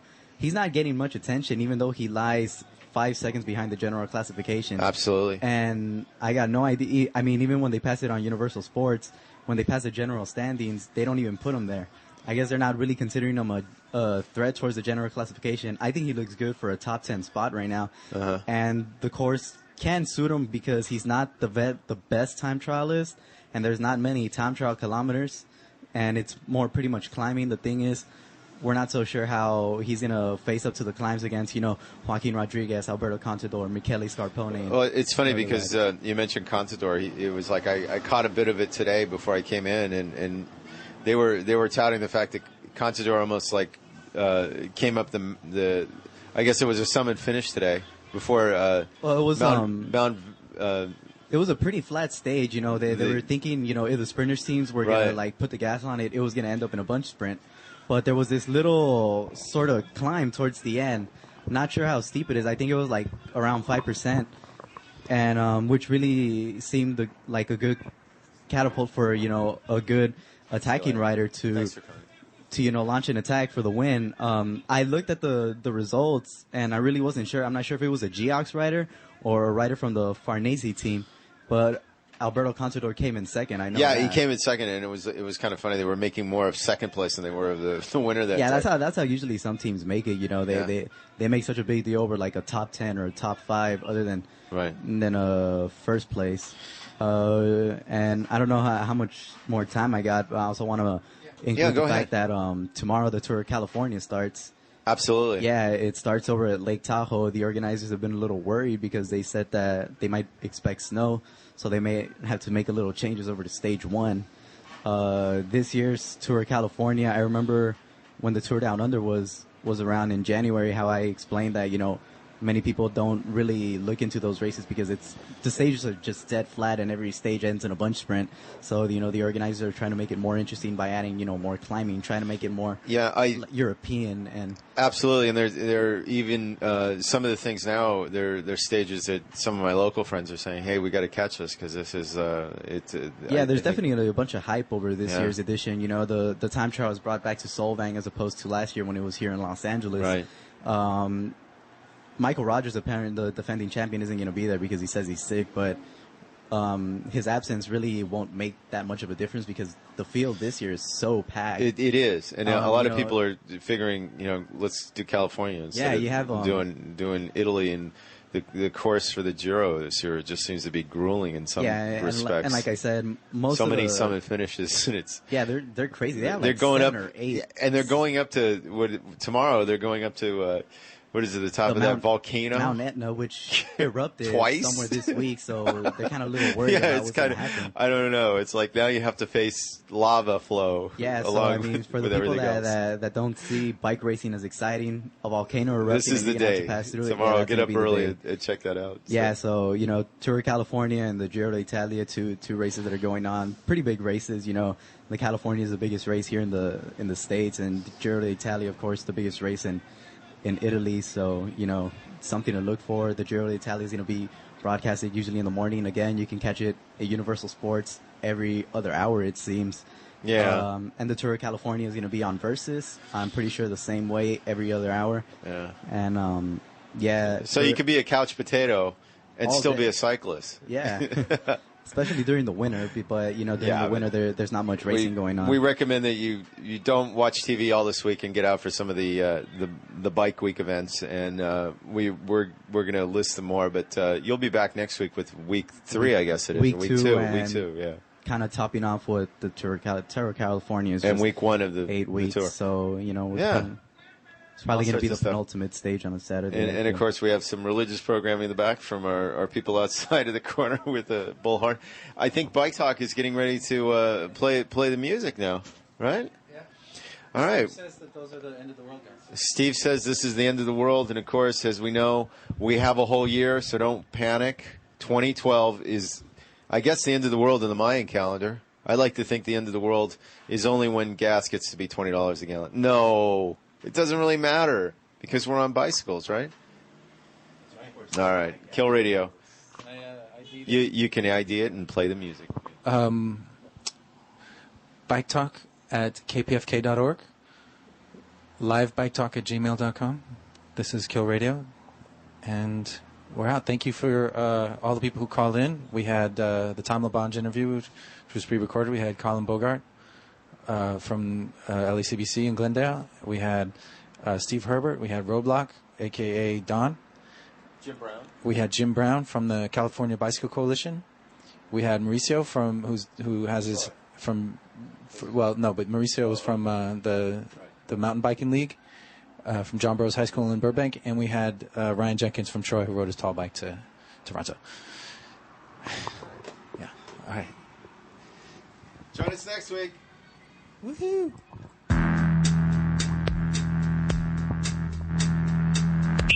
I-J-E-L-K